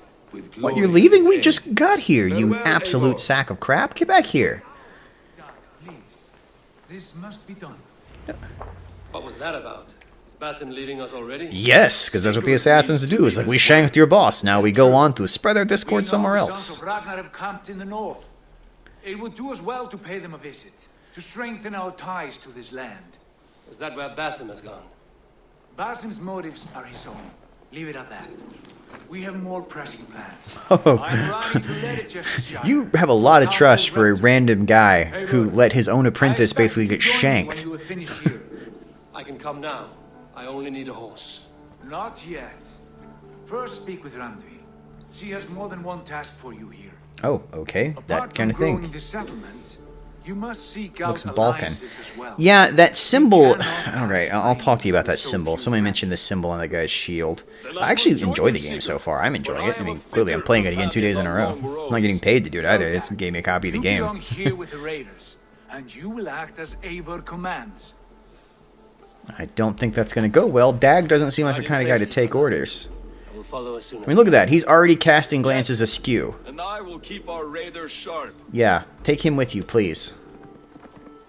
He has more belts than a Hot Topic. Eivor commands. Is he testing me? He may be. Sigurd is a wise man. This way he left me in charge. Yeah, like I said, that guy's going to be trouble. Like, just, you need to go ahead and get rid of him now. Trust me on that one. Hey, you're the stable guy, right? Yeah, I suppose I gotta like build your stable if you'll be useful to me. Can you customize your character? Yes, you can customize your character inside of the tattoo shop. They have different hairstyles, and you can be man or woman, and tattoos and different outfits, obviously, because of different types of armor. So you're not like not stuck looking the same the entire time. All right, Rendezvous, what do you want here? Oh, yeah, that guy's shield. Right, so let me see if I can find that tattoo guy again really quick. I'll talk to you about his shield. So, this is yet again the Victorians. So, I am 90% sure that's going to be one of those that's like... One of them has a double-headed eagle with a crown over it. You'll notice this styling is very late, like 1900s. So it's not even trying to be like of the Viking era. But a lot of the later medieval heraldry for these earlier kingdoms looked very similar to that. And I think it might have been Mercia that was that double-headed eagle like that. Which you can see right there. And like right here, we have the ravens, which are done in a more animalistic style. Something like you expect from, you know, the carvings are very similar, you know, for the Viking era. And that is a big bell right there. Are you going to do anything with that? Can I? I love that somebody did that. Somebody knew that I was going to come up and do that later on. Like, you got to give it a metal noise. Just trust me on this. It's going to come up. That's detail. I love that. There you are. Yes, here I am. Can I help you? Wanted to see me. As Sigurd has so ordered, it falls What can I to do us for you, to not expand our Cassandra? presence in England. He wants to forge alliances, ironclad, with every Norse, Dane, and Saxon here. Right. We are the outsiders here. Making friends will help. Where do we start? My scouts come and go daily with interesting news and tidings, and I'm beginning to get my That is bearings a in this hammer. fractured land. Holy As I whoa, learn that is a more, hammer. I can give you insight into each territory before you commit to a journey there. Of course. Once you have gained an ally in a territory, return home and speak to me. We'll decide your next move then. I understand. So it's the same idea like you're... Where do we start? You have two options just now. Join Sigurd in Leicestershire to the north and meet with the sons of Ragnar Lothbrok. Okay. Or head south to Grantebridgeshire to meet an army of Danes led by one Guthrum Jarl and his second, Soma. I should add, our young friend Hytham has been conferring with his own contacts in the cities. So you get to, right His off the research bat, could be encounter useful in the winning most famous alliances characters throughout the in cities this of era England. on the north Speak side. with him and see what he needs. Show me the I want to alliance see the map. Yes, alliance ma'am. map. Alliance map. Pledge to a territory to confirm your interest in an alliance. As pledges completed and allies are made, other territory will be available. Basically, once you do one area, it opens up the next. So both of these are level 20. This is the one that I actually did for the early playthrough, where everybody saw the Ivar footage and stuff like that on many different channels. Grant is Bridgeskitter, though, I did not do yet. So looks like you have 1, 2, 3, 4, 5, 6, 7, 8, 9, 10, 11, 12. Probably 12, maybe 12, possibly 13 different storylines, different main quest lines. And this one took me probably 4 hours, and I was rushing it. I mean, really, like, going through pretty quick. Not really smelling to the scenery. So, do the math on that. 4 times 10 is at least 40 hours, maybe 45, something like that. Which is right on track with Odyssey, which I think I completed in 50 hours total. You know, taking my time, kind of doing other things. So, yeah, that is a pretty darn big world. Woof. As I said previously, though, I had gone north to this previously, and Brantisburg's got... Yeah, well, I imagine you guys want to see the Sons of... Ragnar is probably Tell the me most more interesting about one for you guys. Leicestershire. I should like to join Sigurd soon. He traveled to a town called Repton to meet Ubba and Ivar Ragnarsson. As I hear it, they are on the verge of exiling the current king of Mercia, with the hope of installing a king of their own. A bold endeavor. I should be there to help, however I can. I think you should. All right. I guess we'll pledge to go to Leicester.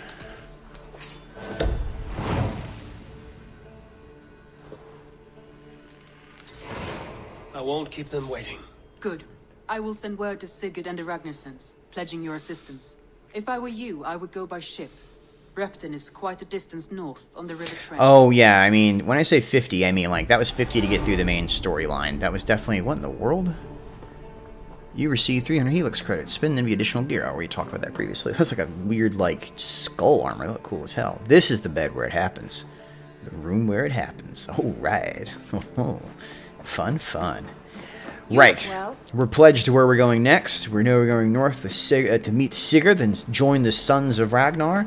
And, in my opinion, that is about as good a place as any to stop for the day and join back in next time, because we have our settlement basically set up, and we have a clear path forward to meet the Sons of Ragnar. It's been a pleasure hanging out with you guys today.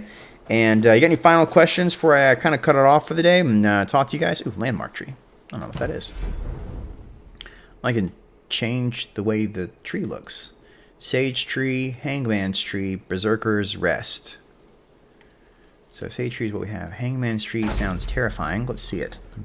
Oh god, no. Yeah, I don't want that in the middle of a town. Give kids nightmares. There's a child living here. Look, the berserker's stroke. That's nice.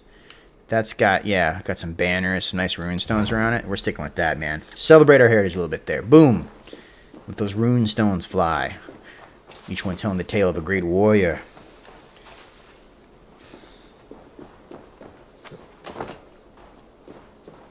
Point your finger. Alright, any other questions, guys, before I kind of let you go today? Assassin's Spear. I need to upgrade that eventually.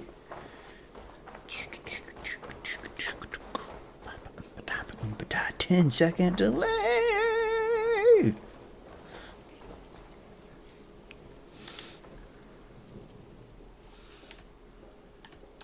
May I see your stores? I haven't got any new weapons in there. I wonder if I actually get more weapons, or I just get one of each. It seems unlikely somehow. Tree customization, yeah. Well, no, looks like everybody's basically got all their question answered. No one's got any extra stuff going on here. So, all right, folks. Seems like that's going to be it. And pleasure hanging out with you guys on a Saturday. And look forward to a very busy November and December from me. Oh, thanks, man. I appreciate the little $2 there, Smith. That's awesome, man. Thanks. I really appreciate that. And yeah, look for a lot of videos coming out from this very soon. I'm working on that noobs guide, or sorry, a couple news guides coming out. Obviously, the new DLC. We'll have some more coming with that. And got the History of Troy basically ready to go. I've got all the ducks in a row. I actually figured out how to get a playable model of Helen in game, so I can film around that now. This will be some really cool looking stuff coming up there. But, yeah, oh, my MA was in Archaeology for Screen Media from the University of Bristol. It was created by the creators of Time Team, and one of my professors was Mick Aston. Another one was Tim Taylor, the creator of it. The guy who was one of my professors was Nick Saunders, who's done a lot of stuff with TV as far as Alexander the Great. And, and Mark Horton, a host of BBC's Coast. If you've ever seen that, I can do a Mark Horton impersonation, but if he ever happens to watch this, I suppose he wouldn't appreciate it. But I lived in England for a year while I got that degree. And Bristol, city by the sea. My pub was the Ram, or the Hatchet, which was quite the little fun place. But more on that later. Right, and that's what I've got, folks. Have a good one out there, and talk to you guys more later. I've been streaming for probably about 3 hours, just a bit under, man. And I'm going to go ahead and end it up now. If you guys, I'll be on the stream for a minute, answering questions on the side if you have anything for me. Have a good one.